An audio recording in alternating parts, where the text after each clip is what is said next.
بسم اللہ الرحمن الرحیم نحمدہ ونصلی علی رسولہ الکریم۔ تصنیف لطیف حضرت مسیح موعود علیہ الصلاۃ والسلام، آریہ دھرم کا مختصر تعارف۔ روحانی خزائن کی یہ 10ویں جلد ہے جو حضرت مسیح موعود علیہ السلام کی کتب آریہ دھرم، ست وچن اور اسلامی اصولوں کی فلسفی پر مشتمل ہے۔ پہلے دو کا زمانہ تصنیف 1895 ہے اور تیسری کا 1896۔ آریہ دھرم اور ست وچن تقریباً ایک ہی وقت میں لکھی گئی تھیں اور ایک ہی وقت میں شائع ہوئیں۔ آریہ دھرم کی تالیف کی وجہ یہ ہوئی کہ قادیان کے آریہ سماجیوں نے پادریوں کی نقل کرتے ہوئے سید المعصومین حضرت محمد مصطفیٰ صلی اللہ علیہ وسلم کی ذات گرامی پر نہایت گندے اور ناپاک الزامات لگائے اور بذریعہ اشتہار ان کی اشاعت کی۔ دوسری وجہ یہ ہوئی کہ آپ کو جب یہ معلوم ہوا کہ پنڈت دیانند صاحب آریوں پر زور دے رہے ہیں کہ وہ نیوگ کو اپنی بیویوں اور بہو بیٹیوں میں وید کی شرائط کے موافق رائج کریں، تو مسئلہ نیوگ کے متعلق آپ نے پوری تحقیق کی اور اپنی تحقیقات کا نتیجہ اس کتاب میں ذکر کیا اور نیوگ کی برائیاں اور مفاسد علم نشرح کیں، اور تعجب کا اظہار فرمایا کہ نیوگ پر جو صریح زناکاری ہے، عمل کرنے والے بھی سید المعصومین والمطہرین پر ناپاک الزام لگاتے ہیں اور اسلام کی اخلاقی تعلیم پر معترض ہیں۔ الغرض آپ نے اس کتاب میں نیوگ پر تفصیلی بحث کی ہے اور اسلام کے مسئلہ طلاق و متع وغیرہ پر آریوں کے اعتراضات کے جوابات دیے ہیں اور فلسفہ طلاق بیان فرمایا ہے، اور آخر کتاب میں مذہبی مباحثات سے متعلق تمام مذاہب سے خطاب کرتے ہوئے گورنمنٹ کی خدمت میں ایک قانون پاس کرنے یا سرکولر جاری کرنے کے لیے ایک نوٹس اور ایک درخواست کا مضمون بھی لکھا ہے، جس پر متعدد صوبہ جات اور مقامات کے مسلمانوں نے دستخط اور مواہیر بھی ثبت کی، اور گورنمنٹ سے یہ التماس کی ہے کہ وہ مذہبی مباحثات کے لیے یہ قانون پاس کرے یا سرکولر جاری کرے کہ اہل مذاہب معترضین 2 امر کے ضرور پابند رہیں گے۔ اول، کوئی معترض ایسا اعتراض دوسرے فرقہ پر نہ کرے جو خود معترض کی ان کتابوں پر پڑھتا ہو جن پر اس کا ایمان ہے۔ دوم، اگر کوئی فریق اپنی مسلمہ کتب کے نام بذریعہ چھپے ہوئے اشتہار کے شائع کر دے تو کوئی معترض ان کتابوں سے باہر نہ جائے، اور اگر کوئی اس قانون کی خلاف ورزی کرے تو دفعہ 298 تعزیرات ہند میں مندرجہ سزا کا مستوجب ہوگا۔ مگر قارئین کرام یہ سن کر حیران ہوں گے کہ جس قانون کے نافذ ہونے سے عیسائیوں اور آریوں کی حضرت صلی اللہ علیہ وسلم کی پاک ذات پر اعتراض کرنے سے زبان بند ہو سکتی تھی، اس درخواست کی مخالفت مسلمان کہلانے والے مولویوں خصوصاً مولوی محمد حسین صاحب بٹالوی نے کی۔ دیکھو رسالہ اشاعت السنہ جلد 16 نمبر 12 صفحہ 361۔ نوٹ: نظم مندرجہ آریہ دھرم صفحہ 75 تا 77 کے متعلق حضرت حافظ مختار احمد صاحب شاہ جہان پوری وثوق اور یقین سے فرماتے ہیں کہ یہ حضرت میر ناصر نواب صاحب مرحوم کی ہے، حضرت مسیح موعود علیہ السلام کی نہیں، اور حضرت قاضی محمد ظہور الدین صاحب اکمل فرماتے ہیں کہ مجھے تو یہاں تک یاد پڑتا ہے کہ خود حضرت میر صاحب نے بھی مجھ سے ایسا ذکر کیا تھا، اور حضرت صاحبزادہ مرزا بشیر احمد صاحب نے فرمایا ہم نے بھی ایسا ہی سنا ہے۔ سامعین، سماعت فرمائیں آریہ دھرم، آواز مکرم محمود احمد طلحہ صاحب۔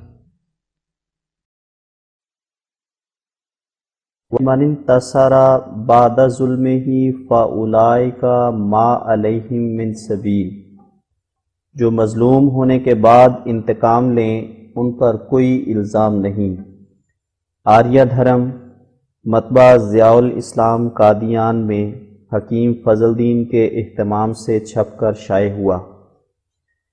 بسم اللہ الرحمن الرحیم۔ اس کریم و رحیم خدا کا ہزار ہزار شکر ہے جس نے قرآن مجید جیسی پاک کتاب بھیج کر اور جناب خاتم الانبیاء سید الاولین والآخرین کو دنیا کی اصلاح کے لیے مبعوث فرما کر وحشی انسانوں کو پھر نئے سرے سے انسانیت سکھلائی اور کروڑہ دلوں کو ایمان اور عمل صالح سے منور کیا۔ جب ہم دیکھتے ہیں کہ اسلام سے پہلے مذہب اور ملت کس چیز کا نام تھا اور کن طریقوں کو اعمال صالحہ سمجھ رکھا تھا، تو اس وقت اسلام کی بے انتہا برکتوں کی قدر معلوم ہوتی ہے۔ اس بات کو کون نہیں جانتا کہ اب تک جن عقائد اور اعمال کے پابند دوسرے مذاہب کے لوگ نظر آتے ہیں وہ سب قابل نفرت کام اور بے حیائی کے طریقے ہیں۔ وہ لوگ اس حقیقی خدا کو اپنی کتابوں میں نہیں دکھلاتے جس کو قانون قدرت اور صحیفہ فطرت دکھلا رہا ہے، بلکہ ایک ایسے نئے اور مصنوعی خدا کو پیش کر رہے ہیں جو کہ انہی کے خیالات کا بنایا ہوا ہے۔ چنانچہ بعضوں نے تو انسان کو ہی خدا بنا رکھا ہے اور بعض پتھروں کے آگے سر جھکا رہے ہیں، اور بعض سرے سے خدا ہی کو نہیں مانتے، اور بعض منہ سے خدا کے وجود کا اقرار تو کرتے ہیں لیکن اس کو روحوں اور مادوں کا پیدا کرنے والا اور ہر یک فیض کا مبدا اور منبع نہیں سمجھتے، بلکہ ہر یک جیو کو اپنے قوا کا آپ حافظ اور ہر یک روح کو اپنی طاقتوں کا آپ ہی نگہبان خیال کرتے ہیں، حتیٰ کہ ہر یک کیڑے مکوڑے کی جان کو بھی ایسی قدیم اور ازلی اور واجب بالذات سمجھتے ہیں کہ جس کی کسی قوت کو خدا کے ہاتھ کی حاجت نہیں، اور اس کامل اور نور الانوار کے سہارے سے غافل ہیں جس کے وجود کے سوا کوئی ہستی حقیقی نہیں۔ افسوس کہ یہ لوگ نہیں سوچتے کہ وہی تو ہے جو ہر یک فیض کا مبدا اور ہر یک زندگی کا سرچشمہ اور ہر یک قوت کا ستون اور ہر یک وجود کا سہارا ہے، اور انہی معنوں کے روح سے تو اس کو خدا ماننا پڑا ہے۔ سو اسی کا یہ فضل و احسان ہے کہ دنیا کو تاریکی اور غفلت اور جہالت میں پا کر ایک نور بھیجا، اور وہ نور جس کا نام محمد صلی اللہ علیہ وسلم ہے دنیا میں آیا، اور خدا کا مقدس کلام قرآن شریف اس پر نازل ہوا، اور ہم کو علمی اور عملی پاکیزگی کے لیے بھی راہیں دکھلائیں۔ بس اس عالی شان نبی اور اس کے آل و اصحاب پر ہماری طرف سے بے شمار درود اور سلام ہو، جس نے کروڑہ لوگوں کو تاریکی سے نکالا اور پلید عقیدوں اور قابل شرم عملوں اور نفرتی رسموں سے رہائی بخشی۔ اللہم صلی علیہ وآلہ وبارک وسلم، آمین۔ نوٹ: ہمارا منشا اس رسالے کے لکھنے سے صرف دو باتیں ہیں۔ اول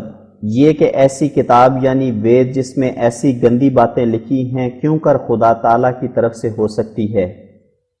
دوم یہ کہ تا اس کے ملک کے لوگ متنبہ ہو کر ایسی فحش اور فسق و فجور کی رسموں سے پرہیز کریں،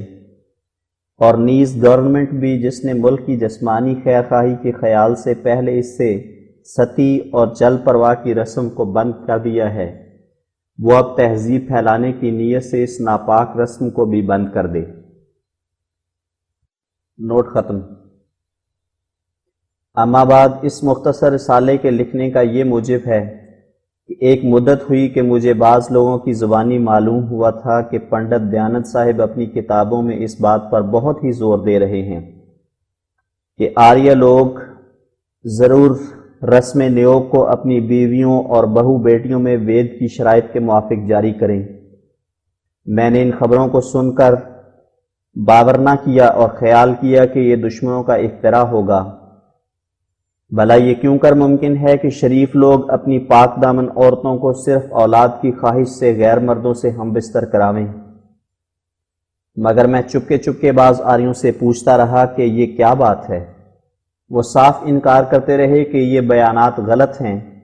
ایسا ہرگز نہیں، مگر میں دیکھتا تھا کہ بعض کے چہروں پر انکار کے وقت کچھ شرم اور انفعال کے آثار ہوتے تھے، گویا ان کو ایک بھاری ندامت کا سامنا درپیش ہے۔ لیکن میرے لیے کافی نہ تھا کہ صرف اسی قدر کرائن سے کوئی رائے ظاہر کر سکوں۔ اتنے میں 1886 یا 1887 میں ایک برہمو صاحب کا ایک رسالہ جو نیوگ کے بارے میں ستیارتھ پرکاش کے حوالہ سے انہوں نے لکھا تھا مجھ کو ملا۔ اس رسالے میں صاف طور پر تحریر تھا کہ ایک عورت زندہ خامد والی اولاد کے لالچ سے نیوگ کر سکتی ہے، یعنی کسی دوسرے سے مجامعت کرا سکتی ہے جب تک کہ اس غیر آدمی کا حمل ٹھہر جائے۔ میں نے اس رسالے کو بھی خوب توجہ سے پڑھا، مگر سچ تو یہ ہے کہ مجھے اس رسالے پر بھی اعتبار نہ آیا، اور میں نے یہ خیال کیا کہ غالباً یہ رسالہ پنڈت اگنی ہوتری صاحب کے ہاتھ سے نکلا ہے، اور میں سنتا ہوں کہ آریہ صاحبوں اور ان کے باہم سخت عداوت ہے، اس لیے ممکن ہے کہ پنڈت صاحب نے عداوت کے جوش سے اپنی طرف سے کوئی حاشیہ چڑھا دیا ہو۔ لیکن جب میں ستیارتھ پرکاش کے حوالے اس میں دیکھتا تھا تو میرا پھر خیال اس طرف جھک جاتا تھا کہ کیوں کر ممکن ہے کہ کوئی سکہ آدمی جھوٹے حوالوں سے ناحق اپنے تئیں الزام کے نیچے لاوے، مگر بہرحال اس وقت بھی میں قابل تسلی کوئی فیصلہ نہ کر سکا۔ پھر مجھے کلکتہ کے بعض نامی پنڈت صاحبوں کی رائے کی کیفیت بذریعہ ایک اخبار کی معلوم ہوئی جو بڑے جوش سے نیوگ کے مسئلے کے حامی تھے، مگر پھر بھی میں نے دل میں کہا کہ کلکتہ ہم سے بہت دور ہے، ممکن ہے کہ کسی اخبار والے نے اس میں جھوٹ ملا دیا ہو۔ بالآخر یہ دل میں آیا کہ پنڈت دیانند کی کتابوں کو آپ ہی سنیں، اور ساتھ ہی یہ بھی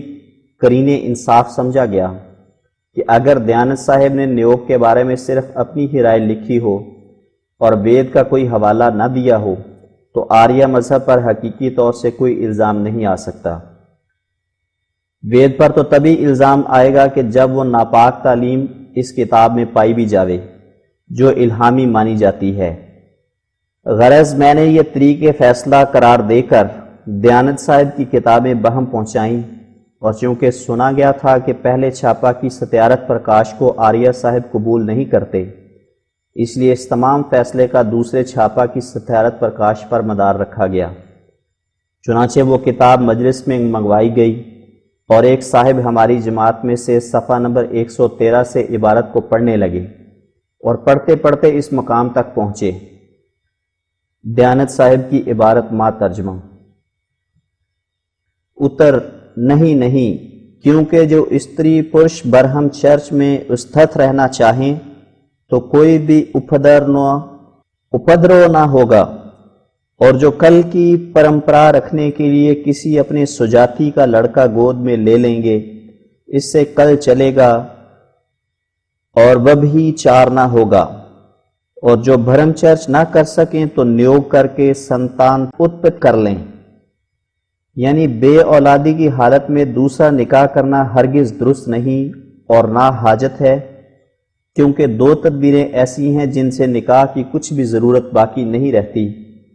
ایک تو یہ کہ جس مرد کی بیوی نہ رہے یا جس بیوی کا خامد نہ رہے وہ رہبانیت اختیار کر لیں، یعنی تارک اور تارکہ ہو کر زندگی بسر کریں، اور قوم کی ترقی رکھنے کے واسطے کوئی لڑکا اپنی ذات کا متبنہ کر لیں، اس لڑکے سے خاندان باقی رہے گا اور زنا بھی نہ ہوگا، یعنی نیوگ کی حاجت نہیں پڑے گی۔ لیکن اگر رہبانیت، حاشیہ: پنڈت صاحب کا یہ مقولہ کہ اور وہ بھی چار بھی نہ ہوگا، یعنی تارکہ رہنے اور لڑکا گود لینے سے مفت میں لڑکا ہاتھ آ جائے گا اور زنا تک نوبت نہ پہنچے گی، اس مقولہ سے صاف ثابت ہوتا ہے کہ پنڈت صاحب اپنے دل میں بیوہ کے نیوگ کو بھی زنا سمجھتے ہیں، ورنہ اگر ان کے نزدیک نیوگ زنا نہیں تو نیوگ نہ کرنے کی حالت میں اس قید کی کیا ضرورت تھی؟ معلوم ہوتا ہے کہ کانشنس کے جوش نے یہ کلمہ ان کے منہ سے نکلوایا ہے جو ان کے دوسرے بیانات کے مخالف ہے۔ حاشیہ ختم۔ نوٹ صفحہ نمبر 4: اگر نیوگ سے شہوت رانی منظور نہیں تھی تو کیوں متبنہ بنانے پر کفایت نہیں کی گئی؟ نوٹ ختم۔ لیکن اگر رہبانیت اختیار نہ کر سکیں اور جوش شہوت فرو نہ ہو تب نکاح تو کسی طرح کرنا ہی نہیں چاہیے، ہاں نیوگ سے شہوت فرو کریں اور اولاد حاصل کر لیں۔ حاشیہ: اس تقریر سے معلوم ہوا کہ نیوگ صرف شہوت رانی کی غرض سے ہو سکتا ہے، مگر اتنی شہوت رانی کریں کہ اس کے ضمن میں اولاد بھی ہو جائے۔ حاشیہ ختم۔ یہ ہدایت بیوہ اور رنڈوے مرد کے لیے ہے کہ جب عورت مر گئی یا مرد ہی مر گیا تو گویا عیالداری کی صف خدا نے آپ ہی لپیٹ دی۔ اب مجرد رہو اور خوش رہو، ایک مدت نکاح کر کے بھی دیکھ لیا اور حظ اٹھا لیا، اب سبک دوش ہو کر زندگی بسر کرو۔ اور اگر شہوت زور کرے اور رہا نہ جائے تو نکاح کا تو نام مت لو کہ وہ وید کے روح سے حرام ہے۔ ہاں چپکے سے ایک مرد کسی دوسری عورت سے یا ایک عورت کسی دوسرے مرد سے یارانہ جوڑ لے وے، اور اگر اس سے کامیابی نہ ہو تو دوسرا یا تیسرا خواہ 10 تک نوبت پہنچے، کچھ مذائقہ نہیں کہ اس میں وید کی آگیا ہے۔ یہی تو وہ کاروائی ہے جس کا وید مقدس میں نام نیوگ ہے۔ اس کے آگے نکاح اور تعدد ازدواج کیا چیز ہے؟ یہ بہت عمدہ طریق ہے کہ بیوی خامد کے مرنے کے بعد یا خامد بیوی کے مرنے کے پیچھے بظاہر جوگی یا جوگن ہی بنی رہی، اور شہوت رانی کا کام ایسا عمدہ چلتا گیا کہ نکاح والوں کو بھی پیچھے ڈال دیا، کیونکہ ایسی عورت جو نکاح کی پابند ہو وہ صرف ایک خامد کے قید میں رہے گی، مگر نیوگ میں تو یہ لطف ہے کہ ہر ایک نئی رات میں نیا آشنا اس کو مل سکتا ہے، اور پھر اولاد کی بھی کمی نہیں، اور ساتھ اس کے بے قیدی اور آزادی بھی۔ جب میری مجلس میں یہ مقام ستیارت پرکاش کا پڑا گیا تو بعض دوست بے اختیار بول اٹھے کہ دیکھو یہ صاف زنا ہے، کیونکہ جس حالت میں نکاح نہیں اور بچہ گود لینا اسی لیے موقوف رکھا گیا کہ شہوت رانی مقصود بالذات ہے، اور وہ شہوت نکاح کے ذریعے سے پوری نہیں کی گئی، تو پھر اگر یہ زنا نہیں تو اور کیا ہے؟ بعض نے یہ بھی کہا کہ اس طریقے نیوگ میں اس ہدایت کی روح سے بیوہ یہ بھی اختیار رکھتی ہے کہ اگر بیوہ صبح کو کسی غیر مرد سے ہم بستر ہو کر اس کی منی پتلی اور ناقابل اولاد پاوے تو دوپہر کو کسی اور بیرج داتا کے ساتھ سووے، اور اگر دوپہر والا بھی اس نقص سے خالی نہ ہو اور ایسی تسلی نہ کر سکا ہو جس سے اولاد کی امید ہو سکتی ہے تو شام کو کسی اور سے ہم بستر ہو جاوے، اور اگر شام والا بھی نہ تمام نکلے تو رات کو اسی آزمائش کے لیے کسی اور جوان کے آگے پڑے۔ بس جو عورت ایک ہی دن میں 4 غیر آدمی سے سوائے طریقے جائز نکاح ہم بستر ہو، اگر وہ زانیہ نہیں تو پھر دنیا میں زنا کوئی چیز نہیں۔ دیکھو اور خوب غور کرو کہ جس حالت میں مرد اور عورت دونوں کو اقرار ہے کہ ان میں نکاح کا بالکل تعلق نہیں، تو پھر ہر یک سمجھ سکتا ہے کہ ایسی مقاربت کا کیا نام رکھنا چاہیے، اور اس میں اور بے سوا کے پیشہ میں کیا فرق ہے۔ عدم نکاح کی صورت کو خوب یاد رکھو۔ لیکن میں نے اس مقام پر بھی اپنے دوستوں سے اتفاق رائے نہ کیا، اور دل میں یہ خیال گزرا کہ اگرچہ واقعی اس طور میں زنا کی صورت تو ثابت ہے، لیکن ممکن ہے کہ پنڈت دیانند کو اس مسئلے کے بیان کرنے میں کچھ غلطی ہو گئی ہو، اور شاید دراصل وید میں یہ لکھا ہو کہ بیوہ اپنی حسب مرضی کسی سے نکاح کر لے، مگر میرے دوستوں نے جب کھول کھول کر اس مقام کی عبارتیں پڑھیں اور خوب غور کی گئی تو یہ تو یقین ہو گیا کہ دوسرا نکاح تو ہندو مذہب میں قطعاً حرام ہے، اور پھر جب نکاح نہیں تو یہ نیوگ دوسرے لفظوں میں حرام کاری کا نام ہے، مگر تاہم میری طبیعت نے نہ چاہا کہ صرف بیوہ کے نیوگ پر اپنے اعتراض کی بنا کروں، اس لیے میں نے کہا کہ آگے پڑھو، یہاں تک کہ وہ مقام آ گیا جس میں آریہ صاحبوں کا وید ایک زندہ خصم والی عورت کو بھی ہدایت کرتا ہے کہ وہ اولاد نہ ہونے کی حالت میں کسی غیر سے ہم بستر ہو۔ اس مقام کو پڑھ کر ہر ایک غیرت مند نے 5 انگلیاں منہ میں ڈال لیں، اور سب توبہ توبہ کر اٹھے کہ دنیا میں ایسی تعلیمیں بھی ہیں کہ بجائے تہذیب اور پاکیزگی سکھلانے کے اپنے پیرووں کو پہلی حالت سے بھی نیچے گراتی اور ان کی نیک چلنی کا ستیہ ناش کرتی ہیں۔ میرے دل پر اس وقت بہت ہی صدمہ گزرا، اور قریب تھا کہ میں آہ مار کر روتا، اس خیال سے کہ جن لوگوں کی کتاب کی ایسی تعلیم ہے وہ بھی اسلام کی پاک تعلیم پر اعتراض کرتے اور اس زناکاری کی حالت پر راضی ہو کر تعدد ازواج کے اس مسئلے پر شور مچاتے ہیں جو نکاح کی پابندی سے دراصل انہی ضرورتوں کی بنا پر ہے جن ضرورتوں نے ان قوموں کی حرام کاری تک نوبت پہنچائی۔ پاک طریق پر اعتراض اور ٹھٹھا اور ناپاکی اور دیوسی پر راضی ہونا اور جھوٹے طور پر دوسرے کے نطفے کو اپنا نطفہ قرار دینا کہ یہ میری ہی اولاد ہے، کس قدر سچائی اور حیا اور شرم اور غیرت کا خون کرنا ہے۔ مگر میں اس افسوس کو اندر ہی اندر کھا گیا اور چاہا کہ قادیان کے آریوں کو بوجہ حق ہمسائیگی کچھ نصیحت کروں۔ اس لیے میں نے ایک مجلس مقرر کر کے ان میں سے 4 آریوں کو بلایا اور ان کے سامنے ستیارت پرکاش کا مقام خاص پیش کر کے نیوگ کی حقیقت پوچھی گئی۔ سو پہلے تو بعض نے کتاب پر ہی اعتراض کیا کہ یہ پہلے چھاپے کی ستیارت پرکاش ہے جو غلط ہے، اور جب بتلایا گیا اور دکھلایا گیا کہ صاحب یہ وہی دوسرا چھاپا ہے تو پھر انہوں نے اپنے دلوں میں یہ گمان کیا کہ مسلمانوں میں سے اس کو کون پڑھ سکتا ہے، کیونکہ ناگری ہے۔ اس لیے بعض نے چالاکی سے جواب دیا کہ صرف نیوگ بیوہ کے بارے میں ہے، اور اس کی بھی اصل صورت کو بدل ڈالا تا وہ کاروائی زنا کی ہم شکل ثابت نہ ہو۔ مگر افسوس کہ جب وہ گندی عبارتیں خامد والی عورتوں کے متعلق کی ان کو پڑھ کر سنائی گئیں تو کچھ بھی شرم ان میں پیدا نہ ہوئی، بلکہ بعض نے کہا کہ ہم نیوگ کے اس قسم پر بھی راضی ہیں۔ سو ہم ان کی ان بے حیائی کی باتوں کو سن کر چپ ہی رہ گئے، اور آخر ایک عام ہمدردی نے جوش مارا، لہٰذا ہمیں اس للہی جوش نے اس بات پر آمادہ کیا کہ اس بارے میں ایک اشتہار شائع کریں تا شاید کسی طالب حق کو فائدہ پہنچے۔ چنانچہ ہم نے 31 جولائی 1895 کو ایک اشتہار نیوگ کے متعلق محض ہمدردی بنی نوع کی غرض سے شائع کر دیا، اور خدا تعالی جانتا ہے کہ ہماری نیت اس اشتہار کے جاری کرنے سے بجز اس کے اور کچھ نہ تھی کہ کسی طرح ہمارے ہمسائے آریہ لوگ اس بے حیائی کے کام سے رک جائیں اور اپنی بیویوں کو اس ڈشٹ کرم سے ناپاک نہ کریں، بلکہ غیرت اور خدا ترسی کو کام میں لا کر ایسی تعلیم سے دستبردار ہو جائیں جو شرم اور غیرت اور عزت کو برباد کرتی ہو، کیونکہ ایک غیرت مند انسان کے لیے اس سے زیادہ کیا رسوائی ہے کہ اس کی بیاہتہ بیوی اور خاندان کی رانی اس کے جیتے جی اسی کی عورت کہلا کر اور اسی کے نکاح میں ہو کر کسی دوسرے سے ہم بستر ہو۔ ایسے آدمی کا تو ڈوب کر مرنا بہتر ہے کہ اس کی آنکھوں کے سامنے اس کے دیکھتے دیکھتے غیر آدمی اس کی عورت سے منہ کالا کرے اور وہ چپ رہے۔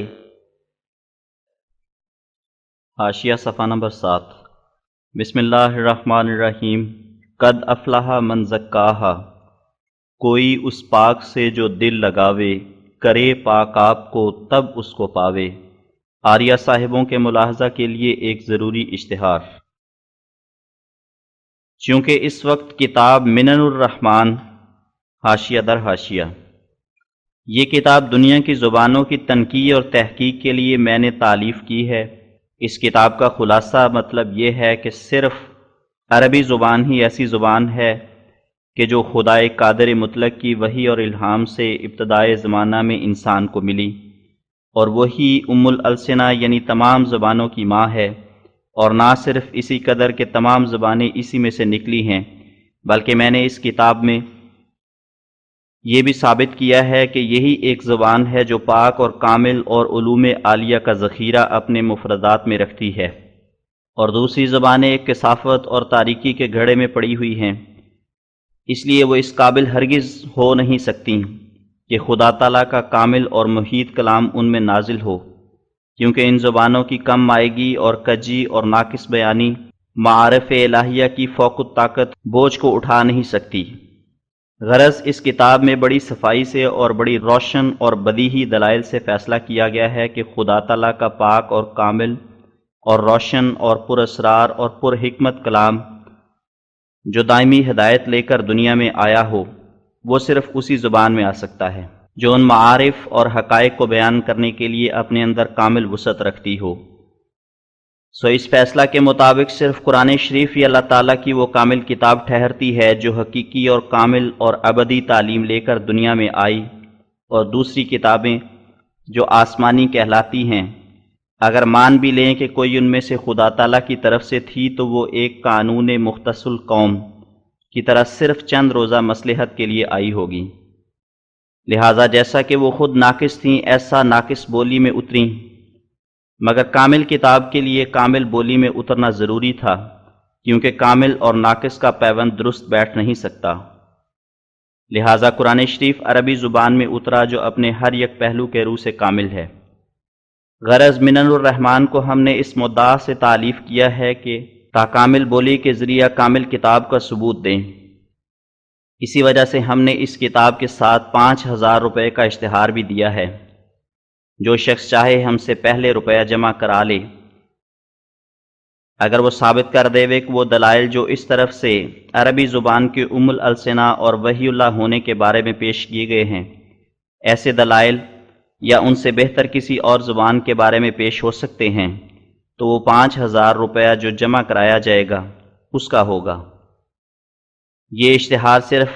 کہنے کی بات نہیں بلکہ ہماری طرف سے یہ ایمانی اقرار ہے کہ ہر ایک ایسا شخص جو مقابلہ کرنے کے لیے علمی لیاقت رکھتا ہو، یعنی اگر وہ انگریزی کا حامی ہے تو انگریزی دان ہو، اور اگر سنسکرت کا حامی ہے تو سنسکرت دان ہو، اس کی درخواست آنے کے وقت نقد 5,000 روپیہ ایسی جگہ جمع کرا دیا جائے گا جو اس کی مرضی کے مطابق اور قرین انصاف ہو۔ غرض یہ اس کا حق ہوگا کہ ہر طرح سے پوری تسلی کر لے۔ ہاں، اس پر یہ لازم ہوگا کہ ہمارا تحریری اقرار نامہ لے کر اپنی طرف سے بھی یہ اقرار نامہ لکھ دے کہ اگر وہ ایک مدت مقررہ تک جس کا تصفیہ بعد میں ہو جائے گا مقابلے پر کچھ نہ لکھے، یا ایسا لکھے جو منصفوں کی نظر میں ہیچ ہو، تو اس مدت تک وہ تجارت کے کام کا روپیہ جو اس کے انتظار میں بند رہے گا اس کا مناسب ہرجانہ اس کو دینا ہوگا، اور یہ روپیہ منصفوں کی ڈگری دینے سے اس شخص کو ملے گا جو اپنی زبان کو فضائل خاصہ غالبہ کی روح سے ام الالسنہ ثابت کرے، اور اس کا اختیار ہوگا کہ باضابطہ رسید کے ذریعے سے وہ تمام منصفوں کے پاس ہی جمع کرا دے، اور ہم اس بات کو بدل قبول کرتے ہیں کہ اس فیصلہ کے لیے مسلمانوں سے کوئی منصف نہ ہو، بلکہ اگر مثلاً یہ نزاع آریہ صاحبوں کی طرف سے ہو تو ہمیں منظور ہے کہ منصف 2 شریف اور فاضل آریہ اور 2 معزز اور لائق عیسائی انگریز ہوں، اور کثرت رائے پر فیصلہ ہو، مگر اس شرط سے کہ وہ کثرت رائے حلف کے ساتھ مولد ہو۔ اور اگر یہ نزاع بعض پادری صاحبوں کی طرف سے ہو تو ایسا انہیں بھی اختیار ہے کہ اپنے منصف 2 عیسائی اور 2 اور شخص جو رائے ظاہر کرنے کے قابل ہوں مقرر کر لیں۔ ہمیں یہ تقرری بہرحال منظور ہوگی، کچھ بھی عذر نہیں ہوگا۔ حاشیہ در حاشیہ ختم۔ حاشیہ صفحہ نمبر 7۔ چونکہ اس وقت کتاب منن الرحمن میری طرف سے مطبع ضیاء الاسلام قادیان میں چھپ رہی ہے، اور اس کتاب میں ایک تقریب پر آریہ صاحبوں اور عام ہندوؤں کے مسئلہ نیوگ کا بھی ذکر کرنا پڑے گا، اس لیے میں نے قرین مصلحت سمجھا کہ اس اشتہار کے ذریعے سے بعض واقف کار آریہ صاحبوں سے بحث کر لوں اور پھر اس مسئلے کو اپنی کتاب میں لکھوں، یا اگر وہ مجھے اس کی معقولیت سمجھا دیں تو لکھنے سے دستکش رہوں، کیونکہ میری نظر میں نیوگ کا عقیدہ ایک ایسا قابل شرم عقیدہ ہے کہ اس کے بیان میں گو کیسا ہی تہذیب سے کام لیا جائے پھر بھی بوجہ خوب سے نفس مضمون کے ناگفتنی باتیں لکھنی پڑتی ہیں، اور میں نہیں چاہتا کہ کوئی صاحب پیچھے سے کوئی بات زبان پر لاویں، بلکہ یہ چاہتا ہوں کہ اگر کسی کا کچھ عذر ہو تو اب پیش کر لے، میں بخوشی اس کے عذر کو سنوں گا، اور اگر قبول کے قابل ہو تو قبول کر لوں گا، کیونکہ اس جگہ نفسانیت منظور نہیں، صرف اظہار حق منظور ہے۔ اب ضروری استفسار ذیل میں لکھتا ہوں۔ استفسار: اے آریہ صاحبان، آپ لوگ اس سے بے خبر نہیں کہ پنڈت دیانت صاحب نے وید کی شرطیوں کے حوالے سے نیوگ کی تفصیل ذکر کرتے ہوئے حاشیہ در حاشیہ شاید آریہ کہیں کہ یہ زنا نہیں، مگر جس حالت میں خامد موجود ہے اور بیٹا بھی اسی کا بیٹا کہلائے گا اور عورت بھی اسی کی عورت رہے گی اور طلاق دی نہیں گئی، تو پھر یہ زنا نہیں تو اور کیا ہے؟ اور منو لکھتا ہے کہ نیوگ کے دنوں میں بھی خامد کو صحبت کرنے کا اختیار ہے۔ دیکھو منو۔ حاشیہ در حاشیہ ختم۔ حاشیہ شروع صفحہ نمبر 8۔ نیوگ کی تفصیل ذکر کرتے ہوئے ایک یہ بھی قسم لکھی ہے کہ اگر مرد اس مردی کی قوت سے ناقابل ہو جس سے اولاد پیدا ہو سکے تو وہ اپنی بیوی کو اجازت دے تا کسی دوسرے سے اولاد حاصل کرے، تب وہ شخص جس کی اجازت دی گئی ہے اسی گھر میں جہاں اس عورت کا خاوند رہتا ہے اس کی بیوی سے ہم بستر ہوگا، اور نہ صرف ایک دفعہ بلکہ کئی سال تک، اور جب تک کہ 10 بچے پیدا ہو جائیں وہ اس سے ہم بستری کر سکتا ہے۔ مگر ساتھ یہ بھی حکم ہے کہ عورت اپنے خاوند کی خدمت اور سیوا میں بھی لگی رہے۔ اس سے یہ نتیجہ نکلتا ہے کہ اسی گھر میں اس دیوس خاوند کا رہنا بھی ضروری ہے جس کی عورت سے دن رات ایک اجنبی اس کی آنکھوں کے سامنے بدکاری کر رہا ہے، اور ایسے زانی کا نام جو پرائی عورت سے بدکاری کرے وید کی روح سے بیرج داتا ہے، اور یہ بھی لکھا ہے کہ وہ بیرج داتا اسی عورت سے اپنے لیے بھی اولاد لے سکتا ہے، اور یہ بھی درج ہے کہ اگر کسی عورت کے لڑکیاں ہی پیدا ہوں تو اس کا بھی فرض ہے کہ اپنے پتی کی اجازت سے نیوگ کراوے اور کسی بیرج داتا کو اپنے گھر میں بلاوے، اور وہ اس کی آنکھوں کے سامنے یعنی اسی گھر میں اس عورت سے صحبت کرے اور ایک دراز مدت تک کرتا رہے۔ اب آپ لوگ معاف فرماویں کہ ہم نے آپ کے وید کی تعلیم کا یہ حصہ اس غرض سے نہیں لکھا کہ آپ کے دلوں کو دکھاویں، بلکہ صرف اس استفسار کی غرض سے تحریر کیا ہے کہ کیا آپ لوگ ایسی شرطیوں کو بھی عشر بانی سمجھتے ہیں؟ اور کیا آپ لوگوں میں سے کسی کی انسانی حمیت اور غیرت اس بات کو قبول کرتی ہے کہ اس کے جیتے جی نیو کے بہانے سے اس کا چھوٹا بھائی یا برادری میں سے کوئی مشٹنڈا اس کی پیاری بیوی پر صحبت کی غرض سے حملہ کرے، بلکہ باجازت وید کام بھی کر ڈالے، یا کوئی برہمن اس کی عورت کے ساتھ ایسی حرکت کا مرتکب ہو اور وہ باوجود قوت اور شہوت اور طاقت اور روبرو موجود ہونے کے الگ ہو بیٹھے اور کچھ چوں نہ کرے، بلکہ پاس کی کوٹری میں خاموش بیٹھا رہے اور اپنی آنکھوں سے دیکھے کہ ایک اجنبی اس کی سحروں کی بنکوہا اور برات کی بیاہتا سے جو نام و ننگ کے خاندان سے آئی تھی ہم خواب اور بغل گیر ہے، اور صرف بوسو کنار پر بس نہیں کیا بلکہ حرکت زنا سے اس کی کمبخت خاوند کی ساری پت اور عزت کو خاک میں ملا دیا، اور پھر بھی ذرا غیرت اس کی جوش نہ مارے۔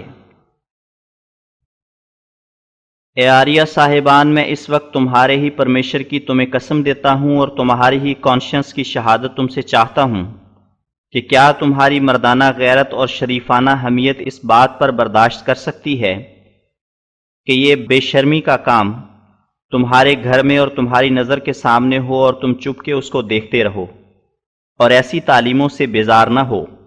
جنہوں نے یہ دن تمہیں دکھلائے اور لعنت کا طبق تمہارے گلے میں ڈالا؟ میں اس بات کو خوب جانتا ہوں کہ کس قدر ایک شریف انسان کو قدرتی اور طبعی طور پر اپنی عورت کے لیے حمیت اور غیرت ہوتی ہے،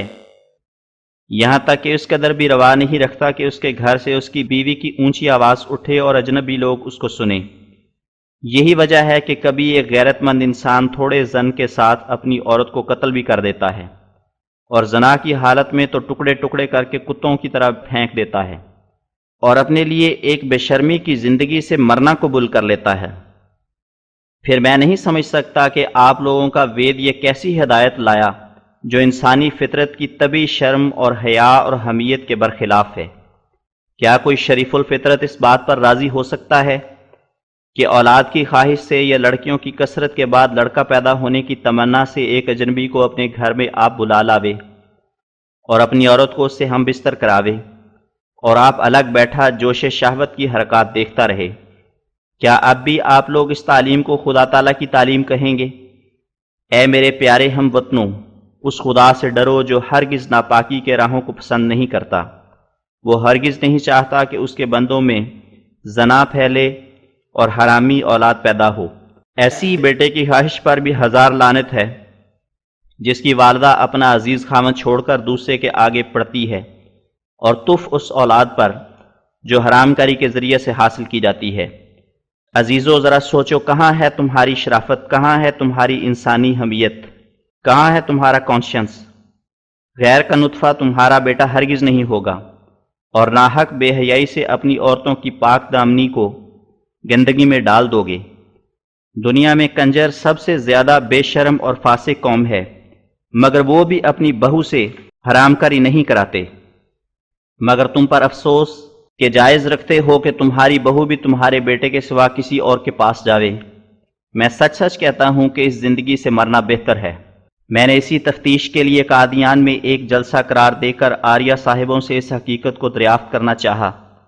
چنانچہ 30 جولائی 1895 کو ایک مسجد میں یہ جلسہ منعقد ہوا اور 4 آریہ صاحبان شامل جلسہ ہوئے، اور جب ان سے دریافت کیا گیا تو بعض نے کہا کہ ہمیں خبر نہیں، ہم نے ستیارتھ پرکاش کا یہ مقام نہیں پڑھا، اور بعض نے بڑے استقلال سے بیان کیا کہ آریہ دھرم کا صرف یہ عقیدہ ہے کہ بیوہ نیوگ کے ذریعے سے اولاد لے سکتی ہے۔ میں نہیں جانتا کہ انہوں نے اصل واقعہ کو کیوں چھپایا۔ میرے خیال میں انسانی شرم نے ان کو اجازت نہیں دی، اور جب میرے بعض مخلصوں نے ان کو وہ مقام پڑھ کر سنایا تو پھر دوسرا عذر یہ پیش ہوا کہ یہ طریق اس حالت میں ہے کہ جب خامد ہرگز عورت کے پاس جا نہ سکے۔ پھر جب کھول کر بتلایا گیا کہ ستیارتھ پرکاش میں یہ صاف لکھا ہے کہ ایسا نامرد ہو جو ناقابل اولاد ہو، پس اس میں وہ نامرد بھی داخل ہیں جو صحبت کرنے پر تو پورے قادر ہیں مگر منی قابل اولاد نہیں، مثلا منی میں کیڑے نہیں یا پتلی ہے۔ یہ نہیں لکھا کہ ایسا ہو کہ ہرگز صحبت نہ کر سکتا ہو، بلکہ یہاں تک لکھا ہے کہ اگر مرد قابل اولاد ہو مگر لڑکیاں ہی پیدا ہوتی ہوں تب بھی نیوگ ہوگا۔ تو یہ جواب سن کر وہ لوگ خاموش ہو گئے، اور ان میں سے ایک پنڈت جی بولے کہ بے شک ایسی حالتوں میں بھی نیوگ کرانا کچھ مذائقہ نہیں، اور ہم ایسے نیوگ پر راضی ہیں۔ غرض اس سے یہ نتیجہ نکلا کہ عام ہدایت وید کی یہی ہے کہ آریہ لوگ ضرورتوں کے وقت اپنی بیویوں اور بہو بیٹیوں سے نیوگ کرایا کریں، مگر ظاہر ہے کہ انسانی کانشنس اس کو قبول نہیں کرتا، اور انسان کی فطرتی حمیت اور غیرت ہزار بیزاری سے اس کام پر لعنت بھیجتی ہے، اور انسان تو انسان ایک مرغ بھی اپنی مرغیوں کے لیے غیرت رکھتا ہے۔ اب حاصل کلام یہ ہے کہ اگر اس بارے میں کوئی اور آریہ صاحب بھی بحث کرنا چاہتے ہوں تو ہم اپنے خرچ سے ان کو ان کی درخواست پر قادیان میں بلا سکتے ہیں، اور 15 اگست 1895 تک مہلت ہے۔ 31 جولائی 1895 از قادیان ضلع گرداسپور، راکم مرزا غلام احمد۔ ان وجوہات سے ہمیں امید تھی کہ جیسا کہ ہم نے کمال ہمدردی اور خیرخواہی کے روح سے اشتہار کو لکھا تھا، ایسا ہی آریہ صاحبان بھی ہمارے اشتہار کو غور اور انصاف سے دیکھیں گے اور کوشش کریں گے کہ اس بلا سے نجات پائیں، اور اگر کوئی بات ان کو سمجھ نہ آئے گی تو ہم سے دریافت کر لیں گے، یا اگر ان کے ذوم میں ہم نے خلاف واقعہ لکھا ہے تو پنڈت دیانند کے بھومکا اور وید کے حوالے سے وہ غلطی ہمیں دکھائیں گے اور ہمیں ملزم کریں گے، اور اپنی صحیح تحقیقات ماں وید کے منتر اور پنڈت دیانند کے بھاش کے لکھ کر شائع کر دیں گے، مگر افسوس کہ یہ امید خلاف واقعہ نکلی، اور انہوں نے کیا تو یہ کیا کہ صرف ایک گول بول گم اشتہار جس پر کوئی تاریخ نہیں، محض یاوہ گوئی کے طور پر شائع کر دیا۔ یہ اشتہار ان کا مطبع دھرم پرچارک جلندر میں چھپا ہے، اور ہم نے بار بار اس کو پڑھا کہ کیا اس میں ہمارے سوال کا کوئی جواب بھی لکھا ہے، تو معلوم ہوا کہ ہمارے قول کے رد میں ایک ذرہ بھی تحریر نہیں کیا، ہاں بد زبانی بہت کی ہے، اور ہمارا نام قدیمی متعصب اور خبیث الباطن رکھا ہے۔ اس کا ہمیں رنج نہیں، کیونکہ جب چور محاصرے میں آتا ہے تو حتی الوسع ناجائز حملہ کرتا ہے، اسی طرح جب ان کی کچھ بھی پیش نہ گئی تو چند گالیاں ہی دے دیں تا قوم کو خوش کر دیں، لیکن یہ شریفوں کا کام نہیں کہ جھوٹے تو آپ ہوں اور سچے کو گالیاں دیں، یہ ہرگز نیک ذاتوں کا کام نہیں۔ اور پھر تعجب کہ ہمیں غلط بیانی کا الزام تو لگایا مگر اپنے اشتہار میں کچھ بیان نہ کیا کہ وہ غلط بیانی کیا ہے، اور کس شرطی کو ہم نے خلاف واقعہ لکھا، اور کس عبارت کو ہم نے محرف کیا، اور کیا بڑھا دیا اور کیا گھٹا دیا، بلکہ بالآخر اسی اشتہار میں اقرار کر دیا کہ نیوگ سچ ہے۔ نوٹ: مردوں سے نیوگ۔ ناظرین، آپ لوگ اس سے تو واقف ہو گئے کہ ہندو عورتیں شہوات فروغ کرنے کے لیے زندہ آشناؤں سے نیوگ کراتی ہیں، مگر ڈاکٹر برنیئر نے اپنا چشمدید ماجرا اپنی کتاب کے صفحہ 162 میں لکھا ہے کہ مردوں سے نیوگ کرنے کی رسم بھی جدید نہیں بلکہ قدیم سے اور پرانی چلی آتی ہے۔ آپ لوگ تعجب کریں گے کہ مردوں سے نیوگ کیوں کر ہو سکتا ہے۔ مگر اصل بھید کے کھلنے سے کچھ بھی تعجب باقی نہیں رہے گا۔ اب اصل عبارت ہم ذیل میں لکھتے ہیں اور وہ یہ ہے، برہمنوں کا دغا اور فریب یہاں تک ہے کہ تا وقتی کہ میں نے قطعی دلیلوں سے بخوبی تحقیق نہ کر لیا، مجھ کو اس بات پر یقین نہ آتا تھا کہ یہ لوگ ایک خوبصورت لڑکی کو جگن ناتھ کی مباشرت کے لیے اپنے کسی خاص دن میں انتخاب کرتے ہیں، اور وہ لڑکی بڑی دھوم دھام سے مورت کے ساتھ مندر کو جاتی اور تمام رات وہاں رہتی ہے، اور یہ برہمن اس کو یہ دم دیتے ہیں کہ خود جگناتھ جی رات کو تیرے ساتھ آ کر رہیں گے، اور تو دیوتا سے پوچھیو کہ اب کے دفعہ کیسا سما ہوگا، اور آپ کی اس کرپا کے عوض جو آپ مجھ پر کرتے ہیں کس قسم کے پوجا اور چڑھاوا اور رتھ کی روانگی کا جلوس آپ کو پسند ہوگا۔ اور رات کے وقت ایک شہوت پرست برہمن ایک چھوٹی سی چور کھڑکی کے راہ سے مندر میں پہنچ جاتا اور اس بیچاری کنواری لڑکی سے جو اس کو جگن ناتھ سمجھی ہوتی ہے ہم بستر ہوتا ہے، اور جس بات کی برہمنوں کو ضرورت ہو اس کو یقین کرا جاتا ہے، اور جب صبح کو ویسے ہی دھوم دھام سے اس لڑکی کو دوسرے مندروں میں لے جاتے ہیں تو برہمن اس سے کہتے ہیں کہ جو کچھ تم نے دیوتا کی زبان سے سنا ہے وہ اعلانیہ لوگوں کو سنا دو۔ برنیئر صفحہ نمبر 162-63۔ نوٹ ختم۔ اسی اشتہار میں اقرار کر دیا کہ نیوگ سچ ہے اور ہمارے نیوگ ہو جاتا ہے۔ اب اگرچہ یہ اقرار کافی تھا اور کچھ ضرورت نہ تھی کہ ہم اس رسالے کو لکھتے، مگر چونکہ وہ اشتہار چوروں اور خیانت پیشہ لوگوں کی طرح لکھا گیا ہے اور صاحب اشتہار اس عاجز کو غلط بیانی کا الزام بھی دیتے ہیں اور پھر زبان دبا کر نیوگ کا اقرار بھی کیے جاتے ہیں، اس لیے ہم نے مناسب سمجھا کہ دروغ گو کو اس کے گھر تک پہنچا دیں، کیونکہ مکاروں اور خیانت پیشوں کی سزا واجبی یہی ہے کہ ان کے خیانت کے طریقوں کو پوشیدہ نہ رکھا جائے اور ست اور اسد کو نکھیڑا جائے۔ اسی غرض سے ہم نے اس رسالے کو لکھا ہے تا غلط بیانی کے بے جا الزام کا فیصلہ ہو جائے، کیونکہ یہ 3 بد زبانیاں جو میری نسبت کی گئیں اور کہا گیا کہ یہ شخص غلط بیان اور قدیمی متعصب اور خبیث النفس ہے، یہ ایسا خباثت سے بھرا ہوا بہتان ہے کہ کوئی صادق آدمی اس پر صبر نہیں کر سکتا، اور نیز اس پر خاموش رہنے سے خلق اللہ کو ضرر پہنچتا ہے اور پبلک کو دھوکہ لگتا ہے۔ غلط بیانی اور بہتان ترازی راست بازوں کا کام نہیں بلکہ نہایت شریر اور بدذات آدمیوں کا کام ہے کہ جو نہ خدا سے ڈریں اور نہ خلقت کے لعن و طعن کی پرواہ رکھیں، اور چونکہ ناحق ان لوگوں نے گالیاں دے کر اور بے وجہ ہمارے سید و مولا رسول اللہ صلی اللہ علیہ وسلم پر جھوٹا الزام لگا کر ہمارا دل دکھایا ہے، اس لیے ہم چاہتے ہیں کہ اب ان باتوں کا ایک جوڈیشل تحقیقات کی طرح فیصلہ ہو جاوے کہ در حقیقت کون غلط بیان اور قدیمی متعصب اور خبیث النفس ہے۔ نہ دارد کسی بات و نہ گفتے کار، ولیکن چو گفتی دلیلش بیار۔ اس لیے ہم اس رسالے کے ساتھ 100 روپے کا اشتہار بھی دیتے ہیں کہ اگر یہ بات خلاف نکلے کہ پنڈت دیانند نے وید کے حوالے سے نہ صرف بیوہ کا غیر سے بغیر نکاح کے ہم بستر ہونا ستیارت پرکاش میں لکھا ہے، بلکہ عمدہ وید کے شرطیاں کا حوالہ دے کر اس قسم کے نیوگ کو بھی ثابت کر دیا ہے کہ خامد والی عورت اولاد کے لیے غیر سے نطفہ لیوے اور غیر اس سے اس مدت تک بخوشی ہم بستر ہوتا رہے جب تک کہ چند لڑکے پیدا نہ ہو لیں، تو ہم اس بیان کے خلاف واقعہ نکلنے کی صورت میں نقد 100 روپیہ اشتہار جاری کرنے والوں کو دیں گے، اور اس وقت وہ گالیاں جو اشتہار میں لکھی ہیں ہمارے حق میں راست آئیں گی۔ اگر روپیہ ملنے میں شک ہو تو ان چاروں صاحبوں میں سے جو شخص چاہے باضابطہ رسید دینے کے بعد وہ روپیہ اپنے پاس جمع کرا لے اور ہر طرح سے تسلی کر لیں، اور ہمیں یہ ثبوت دیں کہ خامد والی عورت کا نیوگ جائز نہیں،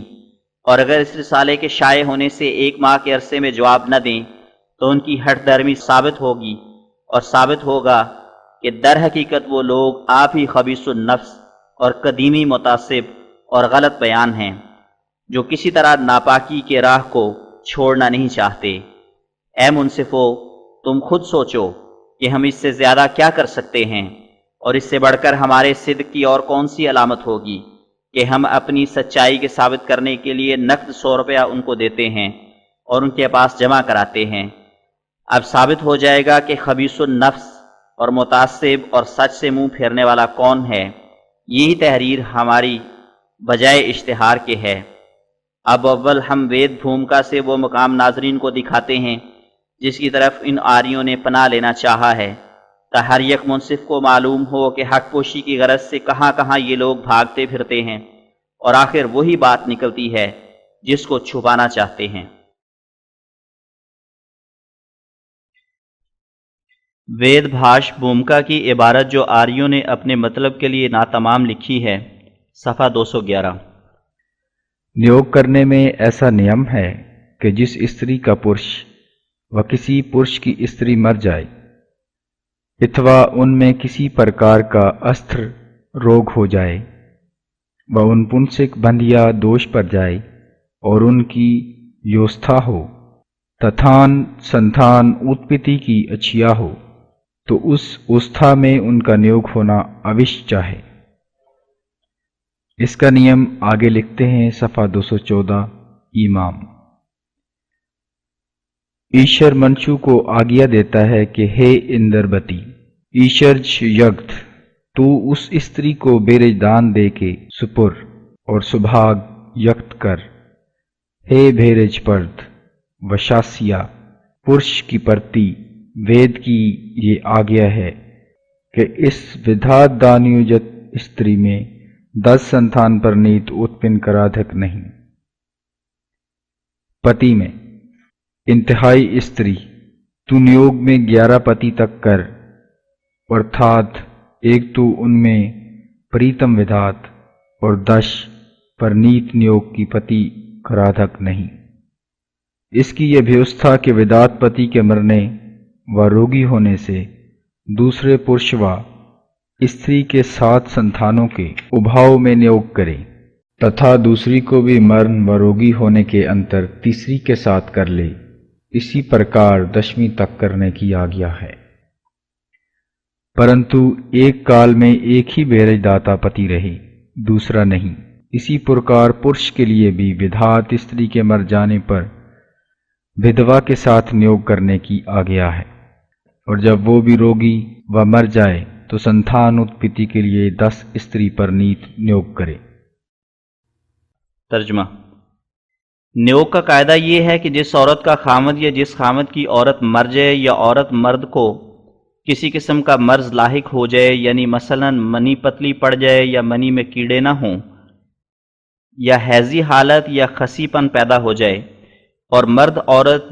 جوان ہوں اور اولاد پیدا ہونے کی خواہش ہو تو اس صورت میں ان کا نیوگ ہونا واجب ہے۔ اس کا قاعدہ وید میں یوں لکھا ہے، ایشر بندوں کو حکم دیتا ہے کہ اے جوان تو اس عورت کو بیج بخش کر اولاد اور بھاگ والی بنا۔ اے بیج ڈالنے والے جوان، وید کا یہ حکم ہے کہ اس منکوحہ اور نیوگن میں 10 بچوں سے زیادہ مت کر۔ خامد کے بارے میں ایسا ہی عورت کو حکم ہے کہ اے عورت تو نیوگ 11 خصم تک کر، یعنی ایک تو ان میں سے پہلا بیاہ اور 10 اس کے بعد نیوگ کی خامد اس سے زیادہ نہیں۔ خلاصہ یہ ہے کہ خامد مر جانے یا اس کے بیمار ہونے سے عورت دوسرے مرد سے یا مرد دوسری عورت سے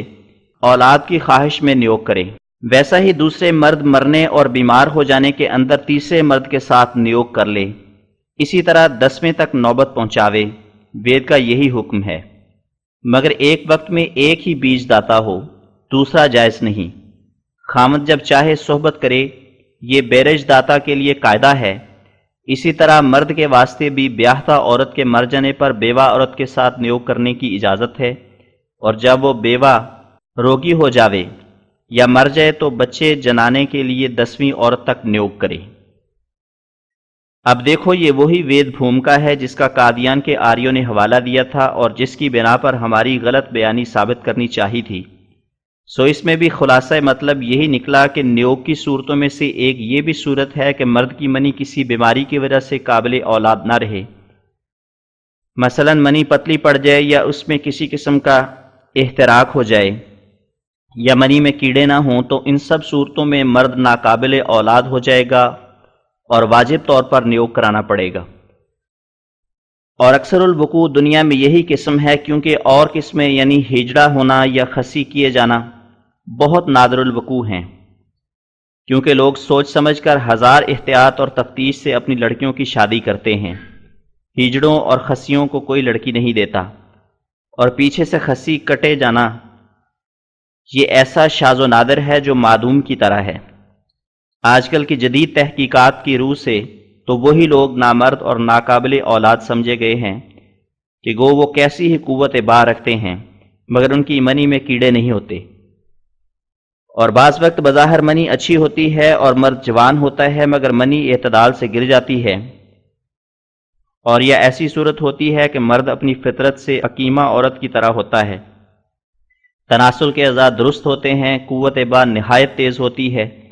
مگر لڑکا لڑکی کچھ بھی پیدا نہیں ہوتا۔ ان تمام صورتوں میں منی کے کیڑوں میں ضرور آفت ہوتی ہے، یا پیدا ہی نہیں ہوتے یا ضعیف میت کی طرح ہوتے ہیں۔ اسی طرح کے لوگ دنیا میں نہ ہزارہ بلکہ لاکھوں موجود ہیں، اور بعض بباعث کسی ردی قسم آتشک اور احتراق منی کے ناقابل اولاد ہو جاتے ہیں۔ یہی قسمیں دنیا میں بکثرت پائی جاتی ہیں، مگر ان لوگوں کی شہوت میں کمی نہیں ہوتی، بلکہ بعض صورتوں میں تو شہوت اوروں سے بھی زیادہ ہوتی ہے، اور اطباء اور ڈاکٹروں کے نزدیک یہ لوگ نامرد کہلاتے ہیں۔ اور یہ بات بھی فیصلہ شدہ ہے کہ ہمارے اس ملک میں کم سے کم فیصدی ایک مرد ایسا ہوتا ہے کہ جس کے کیڑوں میں آفت ہونے کی وجہ سے اولاد نہیں ہوتی یا ہو کر مر جاتی ہے۔ تو اس صورت میں ہر ایک گاؤں اور قصبہ میں کم سے کم 2-3 ہندو عورتوں کو نیوگ کی ضرورت پیش آتی ہوگی، اور شہروں میں تو 100 جوان عورتوں کا نیوگ کرانا پڑتا ہوگا، اور جو صرف شہوت فروغ کرنے کے لیے نیوگ ہے وہ اس سے الگ رہا۔ یہ ڈاکٹری اور طبی تحقیقاتوں سے ثابت ہو چکا ہے، جس سے چاہیں دریافت کر لیں، اور کسی ایسے قصبے یا شہر کا نشان نہیں دے سکیں گے جس میں اس قسم کے لوگ نہ پائے جائیں۔ اور یہ بھی یاد رہے کہ نیوگ جوان عورتوں کا ہی ہوگا، کیونکہ پیرانہ سالی میں تو عورت خود ناقابل اولاد ہو جاتی ہے، اور جب جوان عورت کا نیوگ ہوا اور اس کا خامد بھی جوان ہے اور قوت با پورے طور پر اپنے اندر رکھتا ہے، بلکہ قوت کی روح سے بیرج داتا سے کچھ زیادہ ہی ہے، تو اس صورت میں قطع نظر اس بے حیائی اور دیوسی کے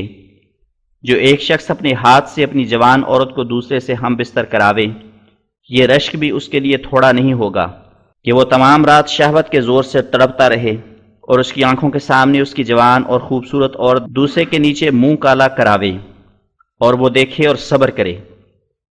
میں سچ سچ کہتا ہوں کہ اگر وہ بے غیرتی اور دیوسی کی وجہ سے ایسے بیرج داتا سے پرہیز نہیں کرے گا تو البتہ اپنے جوش شہوت کی رکابت سے اس بیرج داتا کو جوتی مار کر نکال دے گا،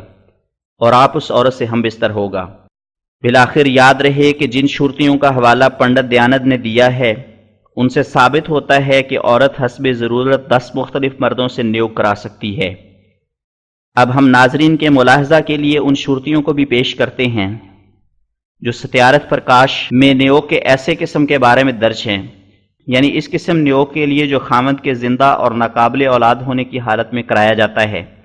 اور وہ یہ ہیں: منترنیم اچش سوبکی پتمت رگ وید منڈل 10 سکت 10 منتر 10۔ ترجمہ بھاش پنڈت دیانند۔ جب پتی سنتھان اتپتی میں سمرتھ ہووے تب اپنی استری کو آگیا دیوے کہ ہے سوبھاگی، سوبھاگ کے اچھی کرنے ہارے استری تو مجھ سے دوسرے پتی کی اچھیا کر، کیونکہ اب مجھ سے سنتھان اتپتی کے اشا مت کر،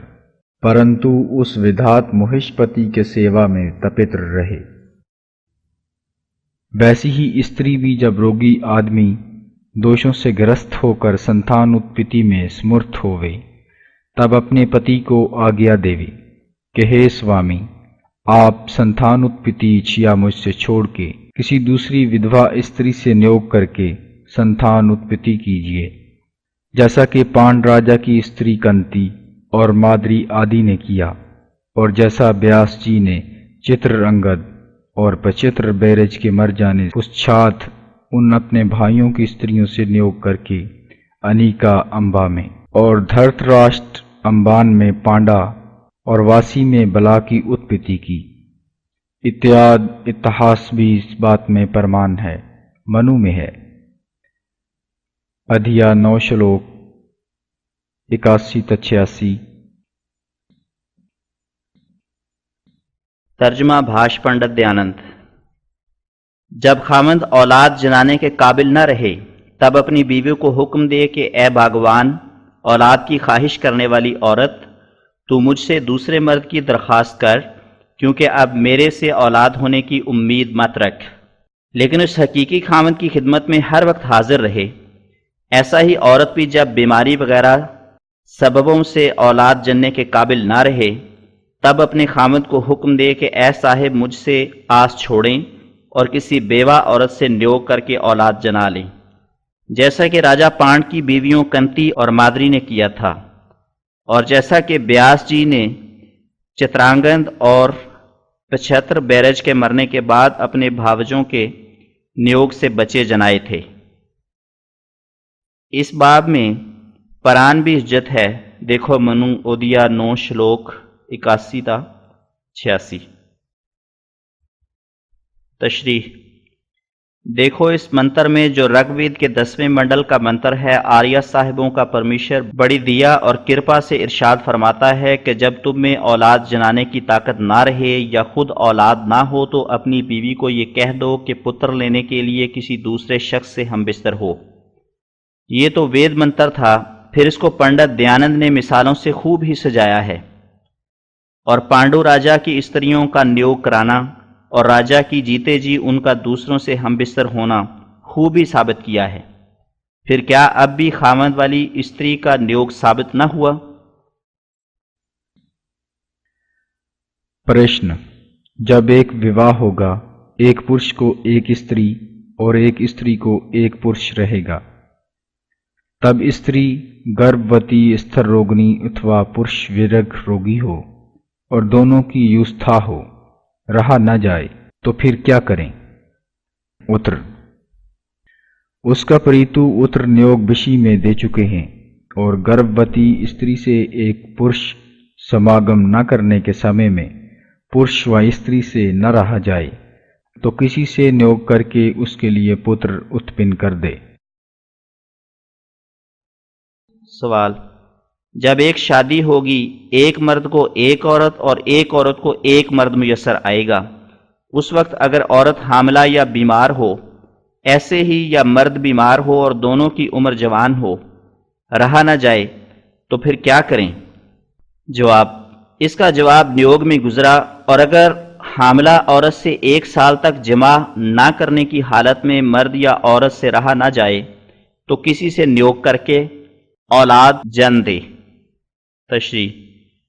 عبارت مذکورہ بالا میں پنڈت دیانند کی تقریر کا حاصل مطلب یہ ہے کہ اگر عورت کے حاملہ ہونے کی حالت میں مرد یا عورت پر ایسی شہوت غالب ہو کہ ان سے رہا نہ جائے تو مرد اور عورت کسی سے نیوگ کر کے اس کو اولاد جن دیں۔ اس تقریر پر بظاہر یہ اعتراض ہوتا ہے کہ بھلا یہ بات تو ممکن ہے کہ مرد نیوگ کر کے کسی اور عورت کو بچے جنا دے، مگر یہ کیوں کر ممکن ہوگا کہ ایک حاملہ عورت کسی دوسرے سے نیوگ کر کے اس کے لیے جنا دے، کیونکہ اس کو تو خود پہلے حمل ہے۔ اور ایک یہ بھی اعتراض ہے کہ جس حالت میں مرد اور عورت میں سے کوئی بھی بیمار نہیں تو پھر کیا ضرور ہے کہ وہ دوسرے سے نیوگ کریں؟ کیا وجہ کہ باہم ہم بستر نہ ہوتے رہیں؟ اس دوسرے سوال کا جواب تو یہ ہے کہ حمل کی حالت میں وید کی روح سے خاوند کو اپنی عورت سے جمع کرنا حرام ہے، لیکن اگر یہ مشکل آ پڑے کہ خاوند اور عورت دونوں نہ رہ سکیں تو اس صورت میں وید آ گیا یہ ہے کہ دونوں نیوگ سے اپنا منہ کالا کریں۔ اور پہلا سوال یعنی ایک عورت حمل کی حالت میں دوسرا حمل کیوں کر کرا سکتی ہے، اس کا جواب غالباً پنڈت صاحب یہ سمجھتے ہوں گے کہ شو پران کے روح سے جو مسئلہ نیوگ میں حجت ہے، حمل پر حمل بھی ہو سکتا ہے، لیکن ہم اس مسئلے میں پنڈت دیانند کی تائید کر کے لکھتے ہیں کہ یہ بیان کچھ شوپران پر ہی موقوف نہیں بلکہ حال کی تحقیقات جدیدہ کی روح سے بھی یہ بات ثابت ہو گئی ہے، اور ڈاکٹروں نے اس میں مشاہدات پیش کیے ہیں۔ چنانچہ ایک ڈاکٹر صاحب یعنی مصنف رسالہ معدن الحکمت اپنی کتاب کے صفحہ 63 میں لکھتے ہیں کہ ایک حمل پہلے حمل کے بعد کچھ دنوں کے فاصلہ سے ٹھہر سکتا ہے، اور اس کے ثبوت میں سے ایک یہ ہے کہ بیگ صاحب اپنا مشاہدہ لکھتے ہیں کہ میں نے دیکھا کہ 1714 میں ایک گوری عورت کے 2 لڑکے، ایک کالا دوسرا گورا، تھوڑی دیر کے بعد فاصلہ سے پیدا ہوئے، اور تحقیقات سے معلوم ہوا کہ اس کے خامند کے بعد ایک حبشی نے مجامعت کی تھی۔ اس طرح ڈاکٹر میٹن صاحب نے بیان کیا کہ ایک حمل پر 3 مہینے کے وقفہ سے حمل ٹھہر گیا اور 2 لڑکے پیدا ہوئے اور انہوں نے عمر پائی اور کوئی ان میں سے نہ مرا۔ اس جگہ بظاہر آریہ لوگ اپنے وید پر فخر کر سکتے ہیں کہ یہ بھی ایک ودیا ہے کہ وید نے یہ بات کہہ کر حاملہ عورت دوسرے سے نیوگ کر کے بچہ لیوے یہ جتا دیا کہ حمل پر حمل ہو سکتا ہے، لیکن غور کرنے سے معلوم ہوگا کہ اس سے کوئی بھی ودیا ثابت نہیں ہوتی، کیونکہ جبکہ وید کے زمانے اور بعد میں بھی ہندوؤں میں یہ عام عادت رہی ہے کہ خامد اپنی عورتوں کو نیوگ کے لیے دوسروں کی طرف بھیجتے رہے ہیں۔ بس جبکہ لاکھوں بلکہ کروڑہا عورتیں باوجود زندہ ہونے خامدوں کے اور باوجود اس کے کہ انہی کے نکاح میں تھیں دوسروں سے ہم بستر ہوتی رہیں، تو اس کثرت کی کارروائیوں سے ضرور تھا کہ خود بخود ایسے تجربے حاصل ہو جاتے، اور تمہیں معلوم ہے کہ طوائف کے گروہ کو بھی بعض بدکاری کے امور میں ایسے تجارب حاصل ہو جاتے ہیں کہ بیچاری پردہ نشین عورتیں ان سے بے خبر ہوتی ہیں، تو کیا یہ کہہ سکتے ہیں کہ طوائف بھی ودیا کا سرچشمہ ہیں؟ ہاں، یہ اشارہ نہایت پاکیزگی سے قرآن شریف میں موجود ہے، جیسا کہ اللہ تعالیٰ فرماتا ہے وَأُولَاتُ الْأَحْمَالِ أَجَلُهُنَّ أَن يَضَعْنَ حَمْلَهُنَّ، الجزء نمبر 28، سورۃ الطلاق آیت نمبر 5۔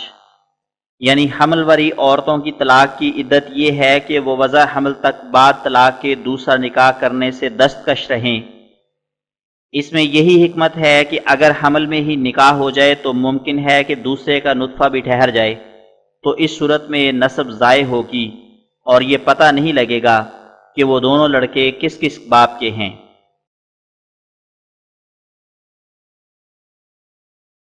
اور یہ بھی یاد رہے کہ پنڈت صاحب کی اس تحریر سے یہ بھی ثابت ہوا کہ نیوگ صرف اولاد کے لیے نہیں بلکہ جوش شہوت کے فروغ کرنے کے لیے بھی نیوگ ہوگا۔ اگر ایسا نہ ہوتا تو کیوں کر یہ جائز ہوتا کہ ایک مرد باوجود کہ اس کی عورت حاملہ ہے پھر غیر عورتوں سے نیوگ کرتا پھرے؟ اسی طرح صاف طور پر لکھا ہے کہ اگر ایک ہندو بوجہ کسی بیماری وغیرہ کے اپنی عورت کی پورے طور پر تسلی نہ کر سکے تو وید آگیا یہ ہے کہ اپنی عورت سے نیوگ کراوے، مگر پھر بھی یہ شرط ہے کہ اس وقت تک نیوگ جاری رہے جب تک کہ نیوگ میں سے ہی اولاد ہو جاوے۔ اب ہم ان بھلے مانسوں کے حق میں کیا لکھیں جو ایسی شرطیوں پر ایمان لا کر پھر اسلام پر اعتراض کرتے ہیں کہ اسلام کی شادیاں اولاد کی غرض سے نہیں بلکہ شہوت رانی کی غرض سے ہیں۔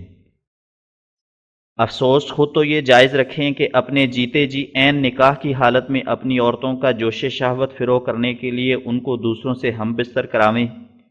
اور ایسی ناپاک دیوسی سے ذرہ بھی شرم نہ کریں، اور عورتیں بھی ایسی بھلی مانس ہوں کہ حمل کے دنوں میں بھی صبر نہ کر سکیں اور زندہ موجود خاوند کو چھوڑ کر دوسروں سے نیوگ کراتی پھریں تا اپنے شہوت کے جوش کو پورا کریں اور پھر اسلام کے نکاح پر معترض ہوں۔ اے صاحبان، آپ نے کہاں سے اور کس سے سن لیا کہ اسلام میں محض شہوت رانی کی غرض سے نکاح کیا جاتا ہے؟ ہمیں قرآن نے تو یہ تعلیم دی ہے کہ پرہیزگار رہنے کی غرض سے نکاح کرو اور اولاد صالح طلب کرنے کے لیے دعا کرو، جیسا کہ وہ اپنی پاک کلام میں فرماتا ہے محسنین غیر مصافحین، سورۃ النساء آیت نمبر 25، الجزء نمبر 5۔ یعنی چاہیے کہ تمہارا نکاح اس نیت سے ہو کہ تا تم تقوی اور پرہیزگاری کے قلعہ میں داخل ہو جاؤ،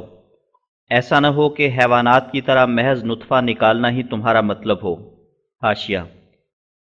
واضح ہو کہ احسان کا لفظ حسن سے مشتق ہے اور حسن قلعہ کو کہتے ہیں،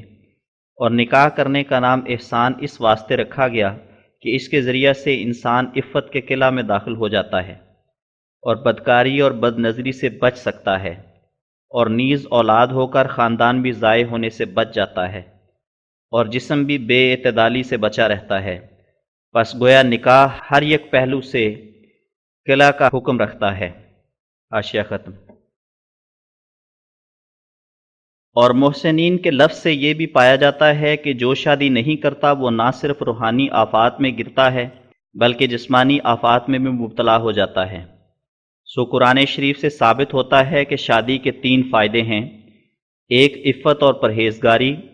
دوسری حفظ صحت، تیسری اولاد۔ اور پھر ایک اور جگہ فرماتا ہے وَلْيَسْتَعْفِفِ الَّذِينَ لَا يَجِدُونَ نِكَاحًا حَتَّى يُغْنِيَهُمُ اللَّهُ مِنْ فَضْلِهِ۔ الجزء نمبر 18، سورۃ النور، آیت نمبر 34۔ یعنی جو لوگ نکاح کی طاقت نہ رکھیں، جو پرہیزگار رہنے کا اصل ذریعہ ہے، تو ان کو چاہیے کہ اور تدبیروں سے طلب عفت کریں۔ چنانچہ بخاری اور مسلم کی حدیث میں حضرت صلی اللہ علیہ وسلم فرماتے ہیں کہ جو نکاح کرنے پر قادر نہ ہو اس کے لیے پرہیزگار رہنے کے لیے یہ تدبیر ہے کہ وہ روزے رکھا کرے۔ اور حدیث یہ ہے یا معشر الشباب من استطاع منکم الباءۃ فلیتزوج فإنہ اغض للبصر واحسن للفرج ومن لم یستطع فعلیہ بالصوم فإنہ لہ وجاء۔ صحیح مسلم و بخاری۔ یعنی اے جوانوں کے گروہ، جو کوئی تم میں سے نکاح کی قدرت رکھتا ہو تو چاہے کہ وہ نکاح کرے، کیونکہ نکاح آنکھوں کو خوب نیچا کر دیتا ہے اور شرم کے اعضاء کو زنا وغیرہ سے بچاتا ہے، ورنہ روزہ رکھو کہ وہ خسی کر دیتا ہے۔ اب ان آیات اور حدیث اور بہت سی اور آیات سے ثابت ہے کہ نکاح سے شہوت رانی غرض نہیں بلکہ بد خیالات اور بد نظری اور بدکاری سے اپنے تئیں بچانا اور نیز حفظ صحت بھی غرض ہے۔ اور پھر نکاح سے ایک اور غرض بھی ہے جس کی طرف قرآن کریم میں یعنی سورۃ الفرقان میں اشارہ ہے،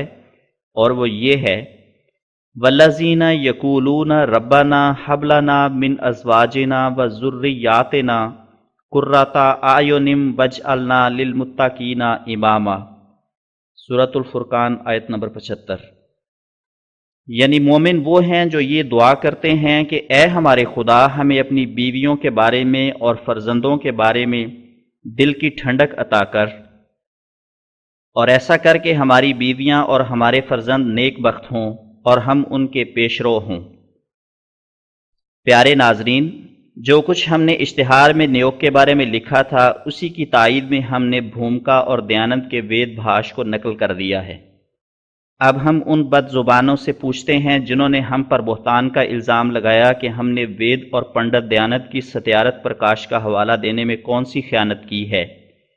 یا کس غلط بیانی کے ہم مرتکب ہوئے، اور اس مسئلے کی کس شکل اور اصلیت کو ہم نے بگاڑ دیا ہے۔ خدا تعالیٰ اس کے ساتھ ہوتا ہے جو سچ کہے اور عمدن جھوٹ نہ بولے، اور ایسے شخص پر اس کی لعنت ہے جو محض قومی بردہ اور بخل کی وجہ سے یا باطل کی محبت سے سچ کو چھوڑ دیتا اور جھوٹ کے سرسبز کرنے کے لیے زور لگاتا ہے۔ مذہب کی جڑ راستی اور راستی کی محبت ہے، مگر پلید روحیں شطرنج بازوں کی طرح صرف چال کے فکر میں رہتی ہیں اور دھرم کے نیک نتیجوں کی کچھ پرواہ نہیں رکھتی۔ سو ایسے لوگ خدا تعالیٰ کی نظر سے پوشیدہ نہیں، آخر بری طرح مرتے ہیں۔ کیا یہ سچ نہیں کہ وید نے خود یہ حکم دیا ہے کہ زندہ خامد والی عورت اولاد کے لالچ سے دوسرے شخص سے ہم بستر ہوا کرے؟ کیا یہ صحیح نہیں ہے کہ پنڈت دیانند نے بھی انہی بانوں کو تسلیم کیا ہے؟ کیا یہ درست نہیں کہ منو نے بھی یہی لکھا ہے اور یا گھولک نے بھی یہی؟ پھر ذرا سوچو تو صحیح کہ کون سی زیادتی ہے جو ہم سے ظہور میں آئی، اور کون سا دھوکہ ہے جو ہم نے لوگوں کو دیا ہے۔ اب اپنے ان گندے الفاظ کو سوچو جو کاغذ پر قلم رکھتے ہی منہ سے نکالے اور کہا کہ یہ تعصب اور اندرونی خبث کا نتیجہ ہے۔ اب سچ کہو کہ کس کا اندرونی خبث ثابت ہوا؟ ہم کسی کو گالی نہیں دیتے اور نہ کسی کو برا کہتے ہیں، صرف انصاف کی روح سے تمہارے ہی الفاظ تمہیں واپس دیتے ہیں۔ اور آپ لوگوں کا اپنے اشتہار میں یہ لکھنا کہ وید کی روح سے نیوگ کی حقیقت یوں ہے ودھوا استری یعنی بیوہ عورت یا جس پرش کی استری مر گئی ہو اپنی عمر وید پڑھنے اور ست شاستروں کے پڑھنے پڑھانے میں بسر کرے۔ یہ کیسا دھوکہ دینا ہے اور کیسا خیانت کا طریق ہے۔ اول تو نہ آپ لوگوں نے اور نہ دیانت نے اس دعوے کی تائید میں وید کا کوئی منتر لکھا، پھر اگر فرض کے طور پر قبول بھی کر لیں کہ یہ وید ہی کے کسی نامعلوم منتر کا ترجمہ ہے تو اس کو ہماری اس بحث سے تعلق ہی کیا ہے، اور ہم نہیں جانتے کہ اس کو اس موقع پر کیوں پیش کیا گیا ہے۔ ہم نے کب اور کس وقت کہا تھا کہ بیوہ کو شاستر پڑھنا پڑھانا منع ہے؟ بیوہ کے نیوگ کا تو ہم نے پہلے اشتہار میں کچھ بھی ذکر نہیں کیا تھا، صرف ایسی عورتوں کے نیوگ کا ذکر تھا جن کا خامد زندہ موجود ہو، اور پھر خامد والی عورتوں کے لیے ہم نے وید اور منو اور دیانت کے بھاش سے نیوگ ثابت کر دیا تھا۔ پھر یہ کیسا خبط ہے کہ ذکر تو خامد والی عورت کا تھا مگر اشتہار شائع کرنے والوں نے اس بحث کی رد میں تو کچھ نہ لکھا اور بیچاری بیوہ کو لے بیٹھے۔ اب ہمیں وہ آپ ہی بتلا دیں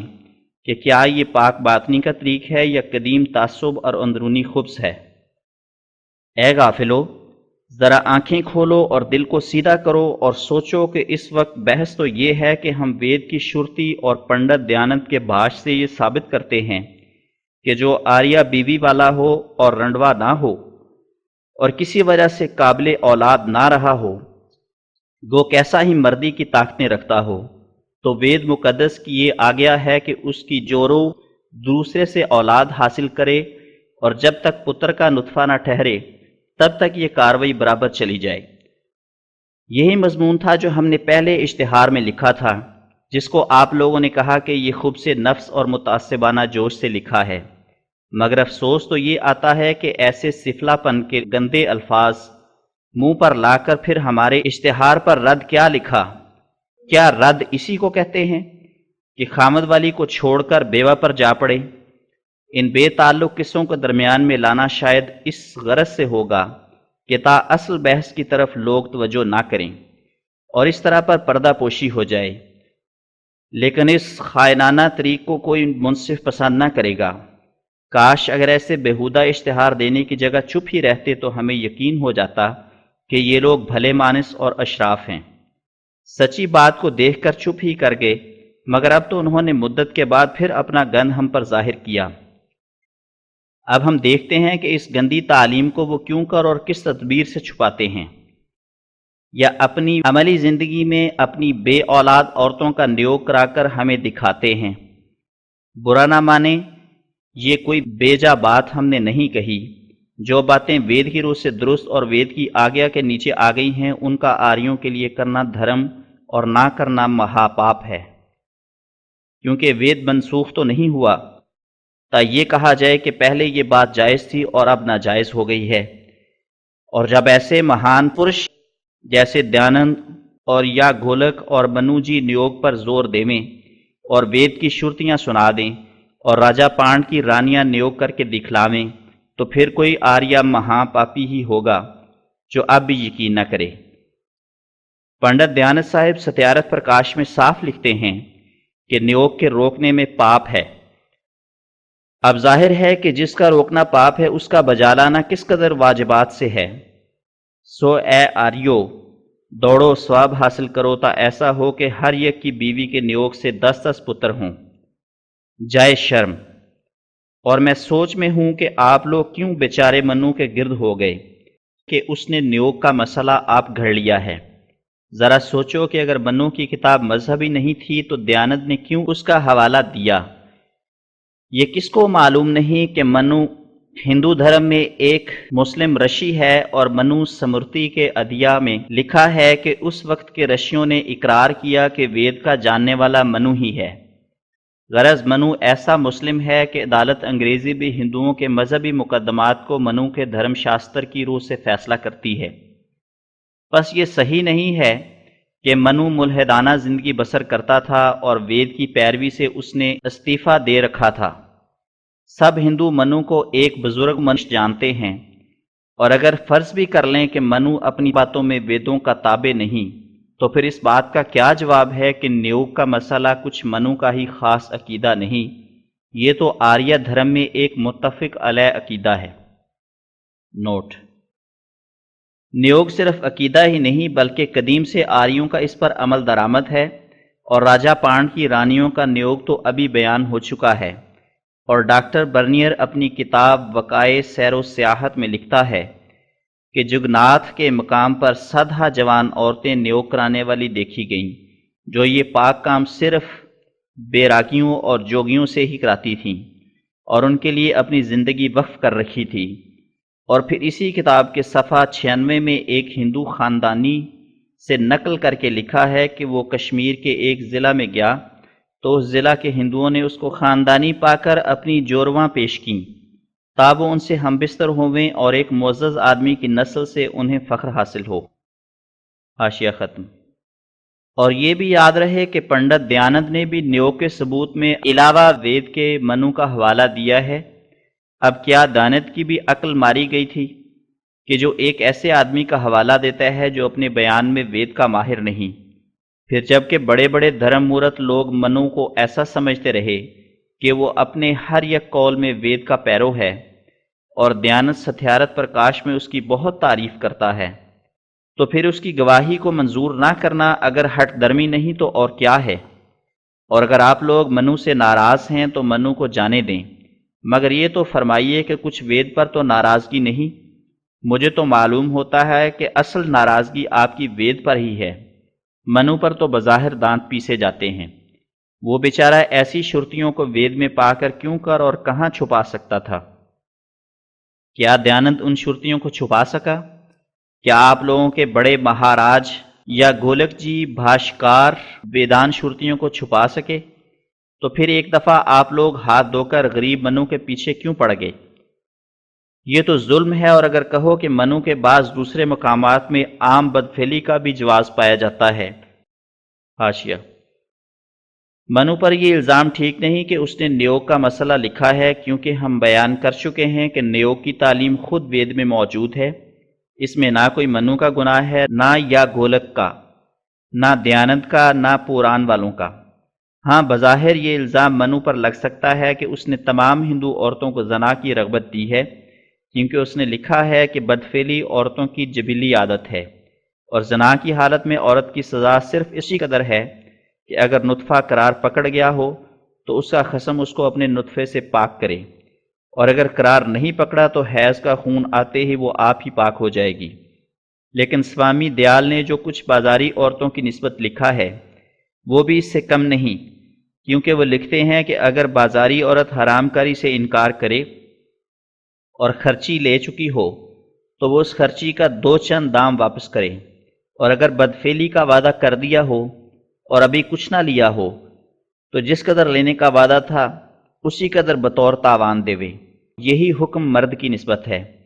لیکن در حقیقت یہ وید مقدس کے قوانین ہیں، اس میں نہ منو پر کچھ دوش آ سکتا ہے نہ سوامی دیال وغیرہ پر۔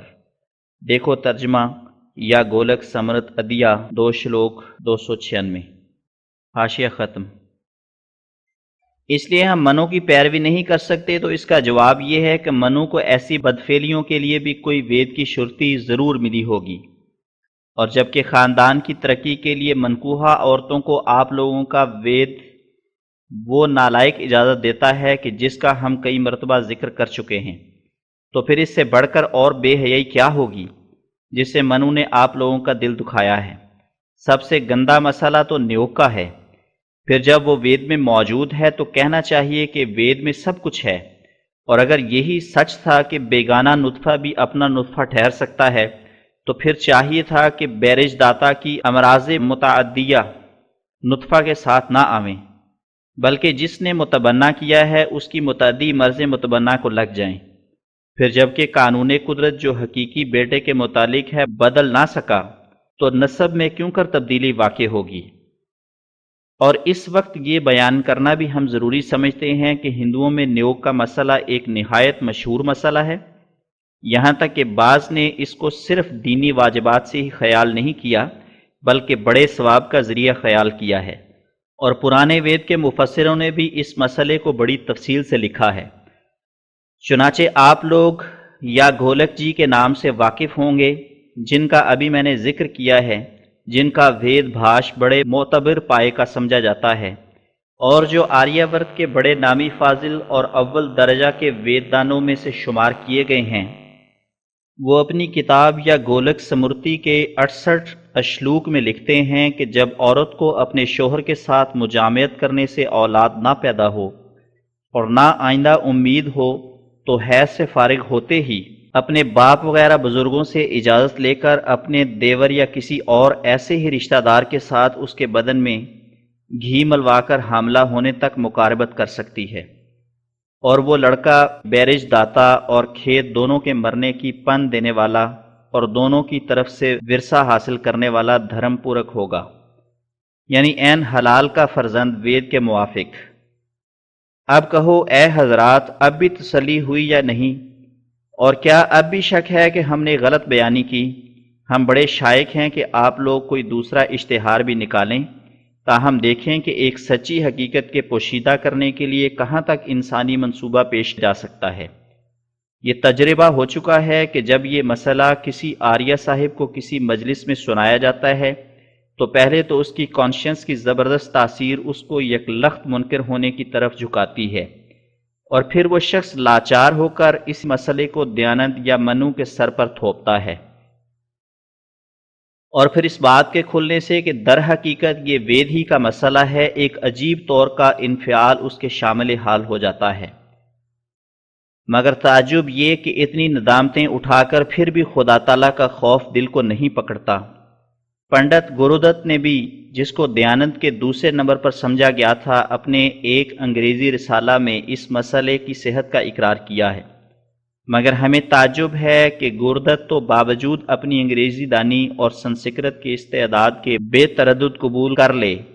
کہ یہ مسئلہ حقیقت میں وید میں موجود ہے، اور ایسا ہی پنڈت دیانت کھلے کھلے بیان سے اس کا مصدق ہو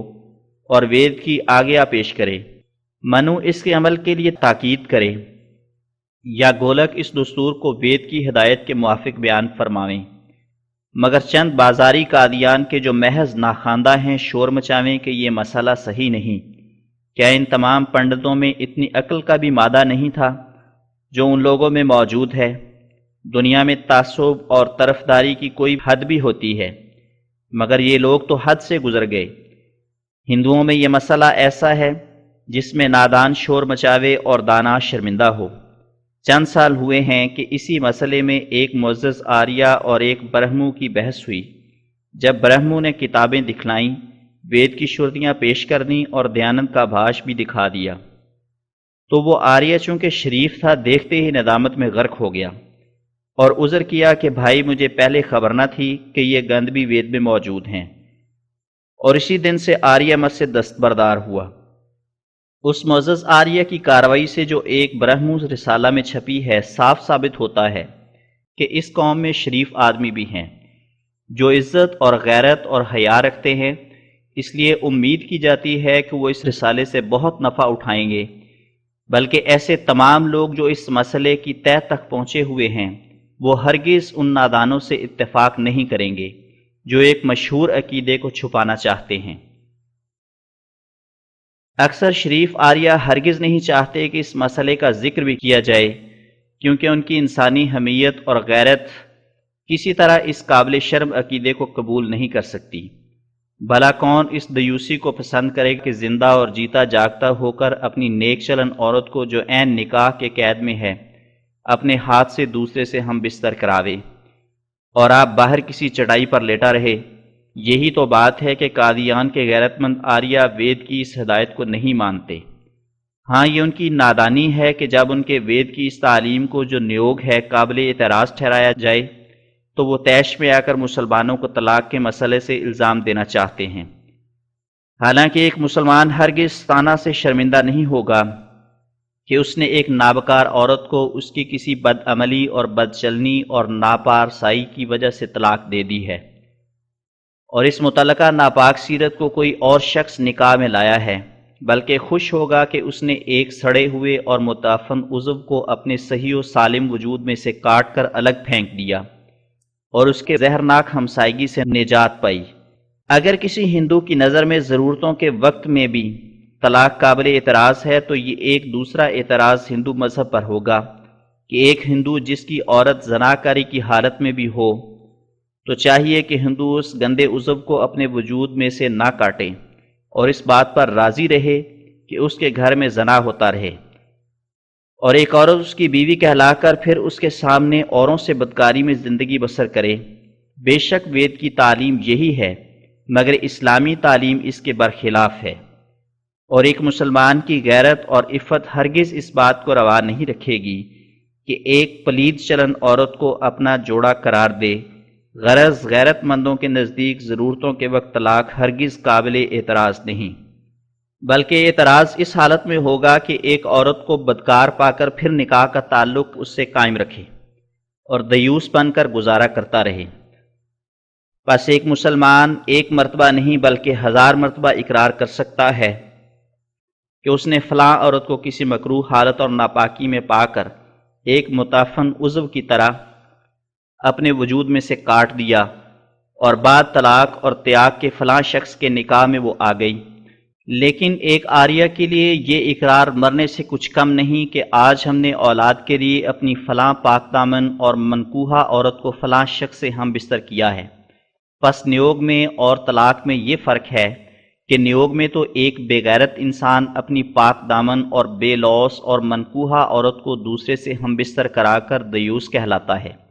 اور طلاق کی ضرورت کے وقت ایک باغیرت مرد ایک ناپاک طبع عورت سے قطع تعلق کر کے دیوسی کے الزام سے اپنے تئیں بری کر لیتا ہے۔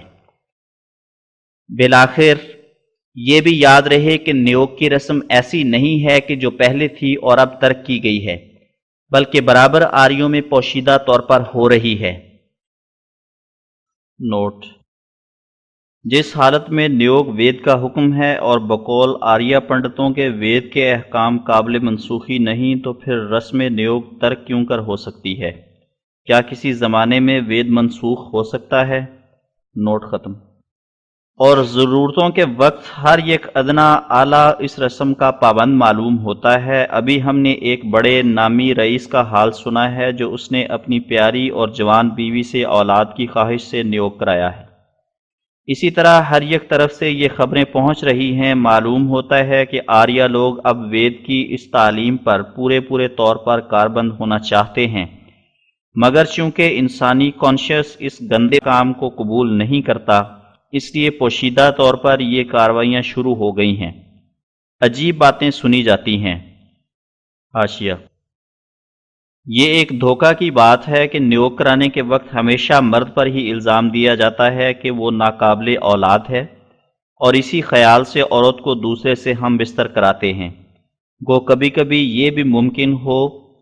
کہ مرد بانجھ کی طرح ہو، یا اس کی منی میں کیڑے نہ ہوں، یا اس کی منی پتلی ہو، یا چربی سے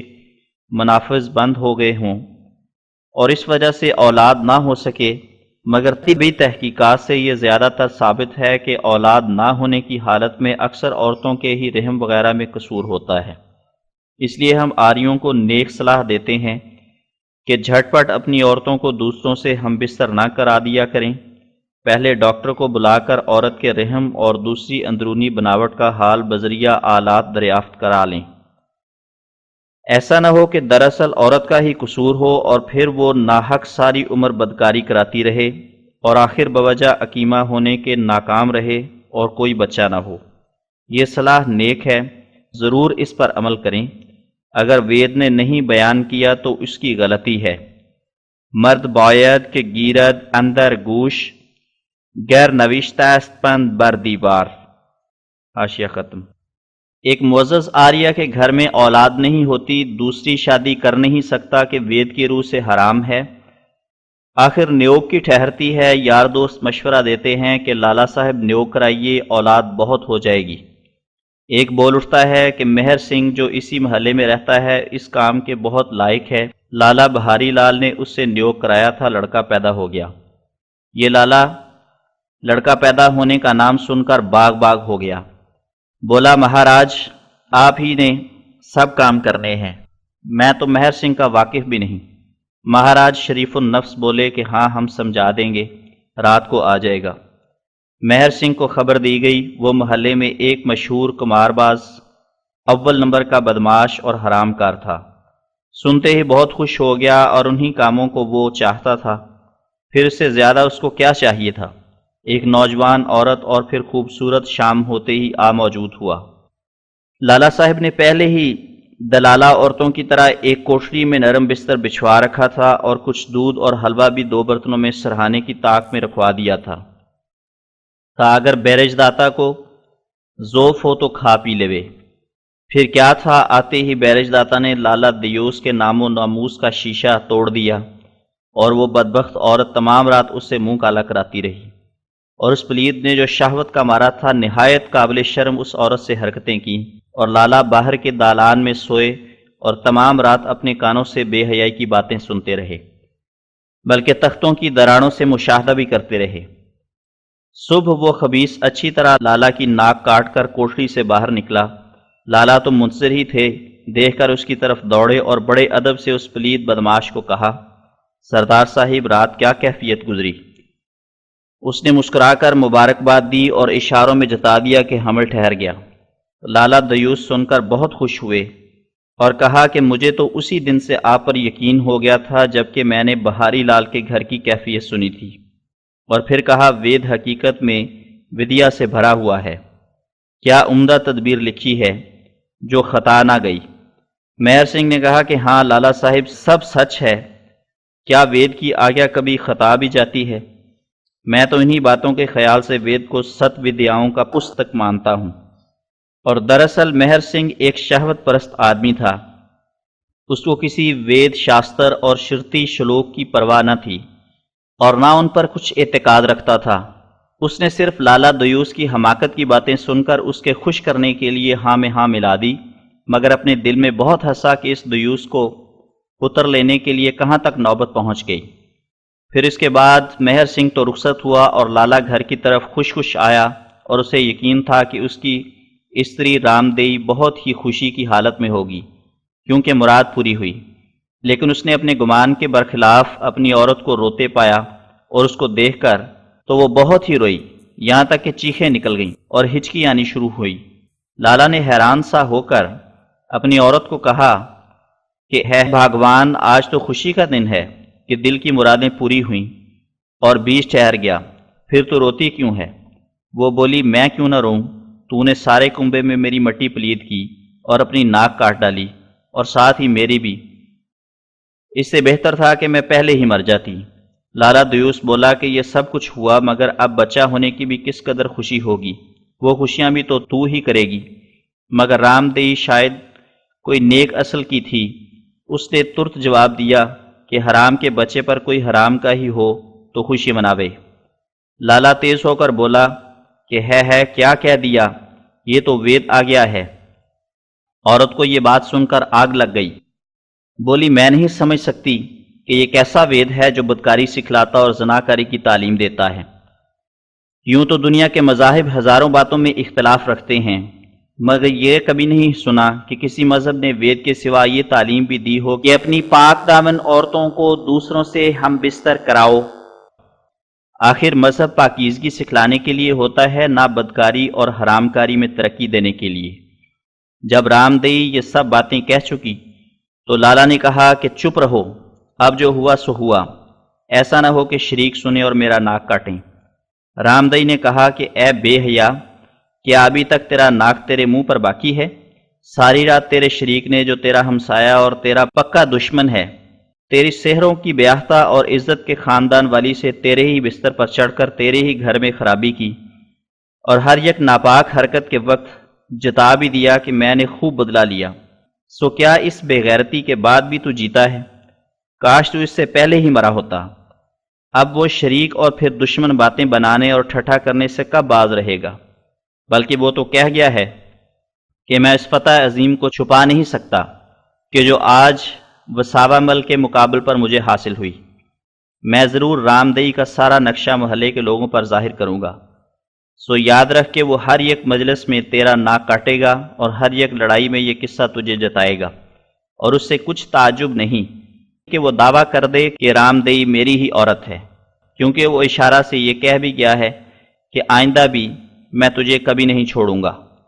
لالا دیوس نے کہا کہ نکاح کا دعویٰ ثابت ہونا تو مشکل ہے،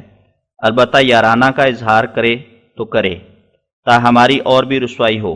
بہتر تو یہ ہے کہ ہم دیش ہی چھوڑ دیں۔ بیٹا ہونے کا خیال تھا، وہ تو ایشور نے دے ہی دیا۔ بیٹے کا نام سن کر عورت زہر خندہ ہنسی اور کہا کہ تجھے کس طرح اور کیوں کر یقین ہوا کہ ضرور بیٹا ہوگا؟ اول تو پیٹ ہونے میں ہی شک ہے، اور پھر اگر ہو بھی تو اس بات پر کوئی دلیل نہیں کہ لڑکا ہی ہوگا۔ کیا بیٹا ہونا کسی کے اختیار میں رکھا ہے؟ کیا ممکن نہیں کہ حمل ہی خطا جائے یا لڑکی پیدا ہو؟ لالا دیوس بولے کہ اگر حمل خطا گیا تو میں کھڑک سنگھ کو جو اسی محلے میں رہتا ہے نیوگ کے لیے بلا لاؤں گا۔ عورت نہایت غصے سے بولی کہ اگر کھڑک سنگھ بھی کچھ نہ کر سکا تو پھر کیا کرے گا؟ لالا بولا کہ تو جانتی ہے کہ نارائن سنگھ بھی ان دونوں سے کم نہیں، اس کو بلا لاؤں گا۔ پھر اگر ضرورت پڑی تو جیمل سنگھ، لہنگا سنگھ، بوڑ سنگھ، جیون سنگھ، صوبہ سنگھ، خزان سنگھ، ارجن سنگھ، رام سنگھ، کشن سنگھ، دیال سنگھ، سب اس محلے میں رہتے ہیں اور زور اور قوت میں ایک دوسرے سے بڑھ کر ہیں۔ میرے کہنے پر سب حاضر ہو سکتے ہیں۔ عورت بولی کہ میں اس سے بہتر تجھے صلاح دیتی ہوں کہ مجھے بازار میں ہی بٹھا دے، تب 10-20 کیا ہزاروں لاکھوں آ سکتے ہیں۔ منہ کالا جو ہونا تھا وہ تو ہو چکا، مگر یاد رکھ کہ بیٹا ہونا پھر بھی اپنے بس میں نہیں، اور اگر ہوا بھی تو تجھے اس سے کیا؟ جس کا وہ نطفہ ہے آخر وہ اسی کا ہوگا اور اسی کی خوبو لائے گا، کیونکہ در حقیقت وہ اسی کا بیٹا ہے۔ اس کے بعد رام دئی نے کچھ سوچ کر پھر رونا شروع کر دیا، اور دور دور تک آواز گئی، اور آواز سن کر ایک پنڈت نہال چند نام دوڑا آیا، اور آتے ہی کہا کہ لالا سکھ تو ہے، یہ کیسی رونے کی آواز آئی؟ لالا ناک کٹا چاہتا تو نہیں تھا کہ نہال چند کے آگے قصہ بیان کرے، مگر اس خوف سے کہ رام دئی اس وقت غصے میں ہے،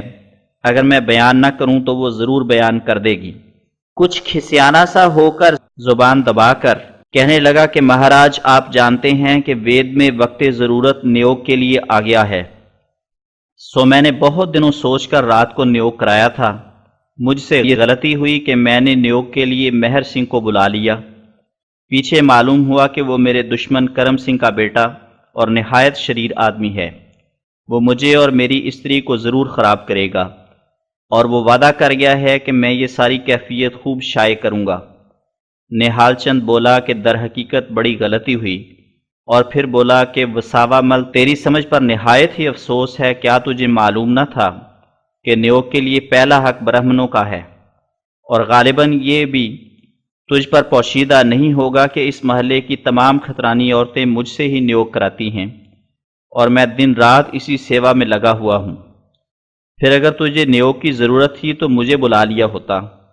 سب کام سدھ ہو جاتا اور کوئی بات نہ نکلتی۔ اس محلے میں اب تک 3000 کے قریب ہندو عورتوں نے نیوگ کرایا ہے، مگر کیا کبھی تم نے اس کا ذکر بھی سنا؟ یہ پردہ کی باتیں ہیں، سب کچھ ہوتا ہے پھر ذکر نہیں کیا جاتا، لیکن مہر سنگھ تو ایسا نہیں کرے گا۔ ذرا 2-4 گھنٹوں تک دیکھنا کہ سارے شہر میں رام دئی کے نیوگ کا شور و غوغا ہوگا۔ لالا دیوس بولا کہ در حقیقت مجھ سے سخت غلطی ہوئی، اب کیا کروں؟ اس وقت شریر پنڈت نے جو بباعث نہ ہونے رسم پردہ کے رام دئی کو دیکھ چکا تھا کہ جوان اور خوش شکل ہے، نہایت بے حیائی کا جواب دیا کہ اگر اسی وقت رام دئی مجھ سے نیوگ کرے تو میں ذمہ وار ہوتا ہوں کہ مہر سنگھ کے فتنہ کو میں سنبھال لوں گا، اور پہلا حمل ایک شکی بات ہے، اب بہرحال یقینی ہو جائے گا۔ تب وساوا مل دیوس تو اس بات پر بھی راضی ہو گیا، مگر رام دئی نے سن کر سخت گالیاں اس کو نکالیں۔ تب وساوا مل نے پنڈت کو کہا کہ مہاراج اس کا یہی حال ہے، ہرگز نیوگ کرنا نہیں چاہتی،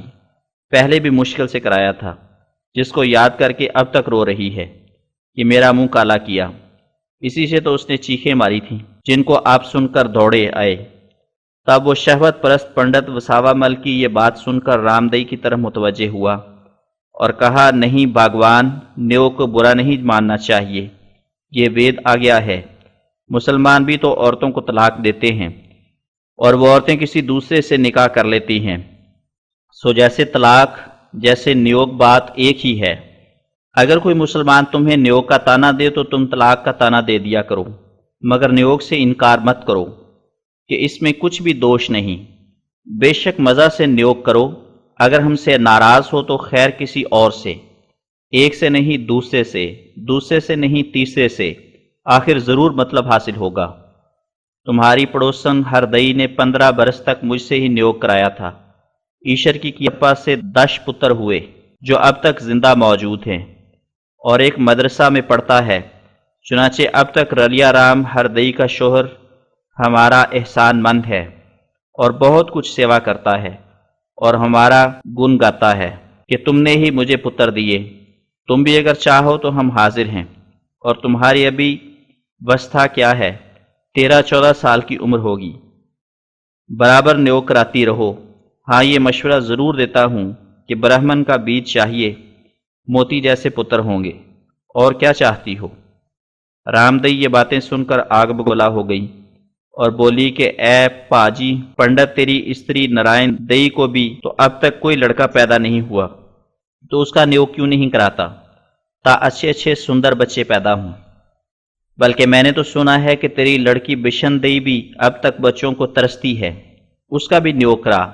تا پنڈت رامدئی کی یہ باتیں سن کر اندر ہی اندر جل گیا اور مارے غصے کے منہ لال ہو گیا کہ اس نے میری استری اور بیٹی کا کیوں نام لیا، اور بہت جل سڑ کر بولا کہ ہم نیوگ کرایا نہیں کرتے، ہم تو ہمیشہ بیرج داتا ہی مقرر کیے جاتے ہیں۔ رامدئی نے کہا کہ اب مجھے معلوم ہوا کہ تم ہی لوگ قوم کی مٹی پلید کر رہے ہو۔ اگر تم سچ مچ وید کو سچا جانتے تو پہلے وید کے ایسے حکموں پر تم آپ ہی عمل کر کے دکھلاتے، پر عمل کرنا تو کہاں، تم تو ایسی نصیحت کو سن بھی نہیں سکتے۔ اس سے صاف ظاہر ہے کہ تم لوگ صرف منہ سے ہی وید وید کرتے ہو اور حقیقت میں وید کی تعلیموں سے سخت بیزار ہو، اور ہر بات میں اپنا پہلو اوپر ہی رکھا ہے۔ نیوگ کا مسئلہ بھی شاید اسی لیے بنایا گیا کہ تا برہمنوں کی زناکاری اس پردہ میں چھپی رہے، ورنہ اپنی بے اولاد عورتوں اور بہو بیٹیوں کا نیوگ کیوں نہیں کراتے؟ کیا وہ اس شہر میں کم ہیں؟ پنڈت بولا، بھاگوان تجھے خبر نہیں، تمام رشی رکھی نیوگ کراتے آئے ہیں، لیکن ایک برہمنی کھتری سے نیوگ نہیں کرا سکتی، اور برہمن 1,00,000 کھترانی سے بھی کر سکتا ہے۔ یہی بھید ہے کہ ہمارے نیوگ کی تمہیں خبر نہیں ہوتی۔ رامدئی نے کہا کہ نیوگ تو بجائے خود ایک حرام کاری تھی، مگر اس حرام کاری کو تم نے اور بھی ظلم سے بھر دیا کہ کھتریوں کی عورتیں تم سے زنا کراویں، مگر تمہاری عورتیں کھتریوں کے نزدیک نہ جاویں۔ سچ تو یہ ہے کہ تم نے نیوگ کا بہانہ کر کے بیچارے کھتریوں سے کوئی پرانا بدلہ لیا اور کھتریوں کو یہ موقع نہ دیا۔ پنڈت نے کہا کہ بھاگوان یہ ہماری طرف سے نہیں، یہی وید آ گیا ہے۔ رامدئی کو سن کر پھر آگ لگ گئی اور کہا کہ یہ کیسا وید اور کیسی اس کی تعلیم ہے کہ ایک تو حرام کاری اور پھر طرفداری۔ اور رامدئی نے یہ بھی کہا کہ اگر ایشور عام لوگوں اور اپنے بھکتوں میں اپنے پاک قانون میں دیا اور کرپا کے لحاظ سے کچھ امتیاز رکھے تو وہ اور بات ہے، کیونکہ خاص بندوں کا معاملہ خصوصیت کو چاہتا ہے، لیکن کھتری اور برہمن میں یہ فرق رکھنا سمجھ نہیں آتا۔ اور پھر فرق بھی حرام کاری میں برہمن کو 2 حصہ حرام کاری کی اجازت ہے، یعنی اپنی قوم اور دوسری تمام ہندو قوموں کے لیے بھی، اور یہ وسیع مہربانی کسی دوسری قوم پر نہ ہوئی۔ پنڈت بولا کہ رامدئی افسوس کہ تو وید کے بھید کو نہیں سمجھی کہ اس نے ایسا کیوں کیا۔ بات تو یہ ہے کہ برہمن وید شاستر کے پڑھنے پڑھانے میں عمر بسر کرتے ہیں، اور انہی میں سے اکثر سادھو اور جوگی اور بیراگی بھی ہوتے ہیں، اور ان شغلوں کی وجہ سے اکثر وہ غریب اور کنگال ہی رہتے ہیں۔ اول تو ان میں بیاہ کرنے کی گنجائش ہی نہیں ہوتی، اور اگر ہو بھی تو کہاں سے کھلاویں؟ نہ بیوپار، نہ کھیتی، نہ نوکری، نہ کوئی اور ذریعہ مال جمع کرنے کا رکھتے ہیں۔ اس لیے ایشور نے ان کا جوش شہوت فروغ کرنے کے لیے نیوگ بنا دیا، اور یہی بھید ہے کہ برہمن آریہ کے ہر ایک قوم کی استری سے نیوگ کر سکتا ہے، مگر دوسری قوموں کو یہ اختیار حاصل نہیں۔ ان کے لیے یہ فخر کافی ہے کہ برہمن کا بیج ان کی اولاد میں بکثرت ہو۔ رامدئی نے کہا، پنڈت جی اب آپ زیادہ تکلیف نہ اٹھاؤ، مجھے وید کی ساری حقیقت معلوم ہو گئی۔ پہلے تو میرے دل میں یہی کھٹکا تھا کہ وید توحید کی راہ صاف طور پر نہیں بتلاتا۔ جہاں دیکھو وایو اور جل اور اگنی اور چاند اور سورج اور ستاروں کی پرستش اور مہمان نظر آتی ہے، کہیں بھی یہ ہدایت نہ دی کہ ایشور کے سوا کسی اور چیز کی پرستش مت کرو۔ سارا وید ورق ورق کر کے دیکھ لو، کہیں ایسی شرطی نہ پاؤ گے جس کے معنی لا الہ الا اللہ ہوں، یعنی یہ معنی کہ ایک خدا ہی ہے جس کو پوجنا چاہیے، اور کوئی چیز پوجنے کے لائق نہیں، نہ زمین کی چیزوں میں سے، نہ آسمان کی چیزوں میں سے، نہ چاند، نہ سورج، نہ وایو، نہ جل۔ اگر کوئی ایسی شرطی ہے تو بھلا پنڈت جی پیش تو کرو۔ سو ایک تو وید کی اسی خرابی پر رونا آتا تھا، اب دوسری خوبی وید کی یہ بھی معلوم ہوئی کہ وید پاک دامن عورتوں کی عزت کو بھی خراب کرنا چاہتا ہے۔ اگر خواہ نہ خواہ بناوٹی اولاد کے لیے تعلیم تھی تو یہ کہنا کافی تھا کہ گود میں بچہ لے لو، حالانکہ وید نے آپ ہی بتلایا تھا کہ گود لینے سے بھی متبنع ہو سکتا ہے۔ پھر اس سے کنارہ کرنا اور نیوگ کو واجب ٹھہرانا بجوز حرام کاری شائع کرانے کے اور کس بنا پر مبنی ہو سکتا ہے؟ یہ باتیں کہہ کر رامدئی نے رو دیا کہ در حقیقت وید ہی نے آریہ ورت کا ستیہ ناش کر دیا۔ اگر وید آتش پرستی کی تعلیم نہ کرتا تو وہ لاکھوں آدمی اس دیش میں ہرگز نہ پائے جاتے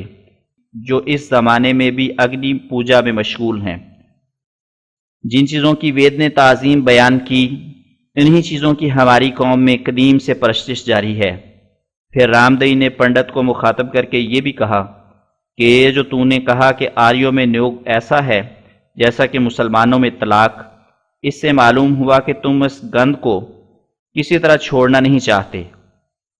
اور زور لگا رہے ہو کہ کسی طرح یہ چھپا ہی رہے۔ بھلا پنڈت جی، طلاق و نیوگ سے کیا مناسبت اور نیوگ کو طلاق سے کیا نسبت؟ مسلمان ہمارے پڑوسی ہیں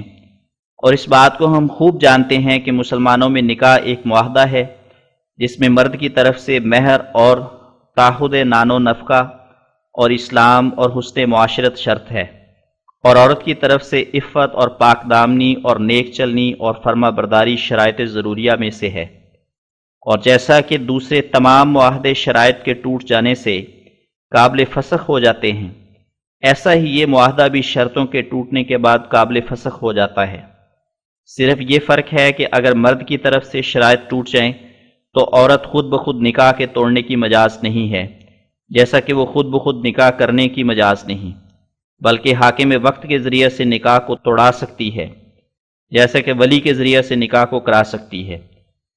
اور یہ کمی اختیار اس کی فطرتی شتاب کاری اور نقصان عقل کی وجہ سے ہے، لیکن مرد جیسا کہ اپنے اختیار سے معاہدہ نکاح کا باندھ سکتا ہے، ایسا ہی عورت کی طرف سے شرائط ٹوٹنے کے وقت طلاق دینے میں بھی خود مختار ہے۔ سو یہ قانون فطرتی قانون سے ایسی مناسبت اور مطابقت رکھتا ہے کہ گویا کہ اس کی عکسی تصویر ہے، کیونکہ فطرتی قانون نے اس بات کو تسلیم کر لیا ہے کہ ہر ایک معاہدہ شرائط قرار دادہ کے فوت ہونے سے قابل فسخ ہو جاتا ہے، اور اگر فریق ثانی فسخ سے مانے ہو تو وہ اس فریق پر ظلم کر رہا ہے جو فقدان شرائط کی وجہ سے فسخ عہد کا حق رکھتا ہے۔ جب ہم سوچیں کہ نکاح کیا چیز ہے تو بجوز اس کے اور کوئی حقیقت معلوم نہیں ہوتی کہ ایک پاک معاہدہ کی شرائط کے نیچے دو انسانوں کا زندگی بسر کرنا ہے، اور جو شخص شرائط شکنی کا مرتکب ہو وہ عدالت کی روح سے معاہدے کے حقوق سے محروم رہنے کے لائق ہو جاتا ہے، اور اسی محرومی کا نام دوسرے لفظوں میں طلاق ہے۔ لہذا طلاق ایک ایسی پوری جدائی ہے جس سے متعلقہ کی حرکات سے شخص طلاق دہندہ پر کوئی بد اثر نہیں پہنچتا، یا دوسرے لفظوں میں ہم یوں کہہ سکتے ہیں کہ ایک عورت کسی کی منکوحہ ہو کر نکاح کے معاہدے کو کسی اپنی بدچلنی سے توڑ دے تو وہ اس عضو کی طرح ہے جو گندا ہو گیا اور سڑ گیا، یا اس دانت کی طرح ہے جس کو کیڑے نے کھا لیا، اور وہ اپنے شدید درد سے ہر وقت تمام بدن کو ستاتا اور دکھ دیتا ہے۔ تو اب حقیقت میں وہ دانت نہیں ہے، اور نہ وہ متعفن عضو حقیقت میں عضو ہے، اور سلامتی اسی میں ہے کہ اس کو کھیڑ دیا جائے اور کاٹ دیا جائے اور پھینک دیا جائے۔ یہ سب کارروائی قانون قدرت کے موافق ہے۔ عورت کا مرد سے ایسا تعلق نہیں جیسے اپنے ہاتھ اور اپنے پیر کا، لیکن تاہم اگر کسی کا ہاتھ یا پیر کسی ایسی آفت میں مبتلا ہو جائے کہ اطباء اور ڈاکٹروں کی رائے اسی پر اتفاق کرے کہ زندگی اس کی کاٹ دینے میں ہے، تو بھلا تم میں سے کون ہے کہ ایک جان کے بچانے کے لیے کاٹ دینے پر راضی نہ ہو؟ بس ایسا ہی اگر تیری منکوحہ اپنی بد چلنی اور کسی مہان پاپ سے تیرے پر وبال لاوے تو وہ ایسا عضو ہے کہ بگڑ گیا اور سڑ گیا اور اب وہ تیرا عضو نہیں ہے، اس کو جلد کاٹ دے اور گھر سے باہر پھینک دے، ایسا نہ ہو کہ اس کی زہر تیرے سارے بدن میں پہنچ جائے اور تجھے ہلاک کرے۔ پھر اگر اس کاٹے ہوئے اور زہریلے جسم کو کوئی پرند یا درند کھا لے تو تجھے اس سے کیا کام، کیونکہ وہ جسم تو اسی وقت سے تیرا جسم نہیں رہا جب کہ تو نے اس کو کاٹ کر پھینک دیا۔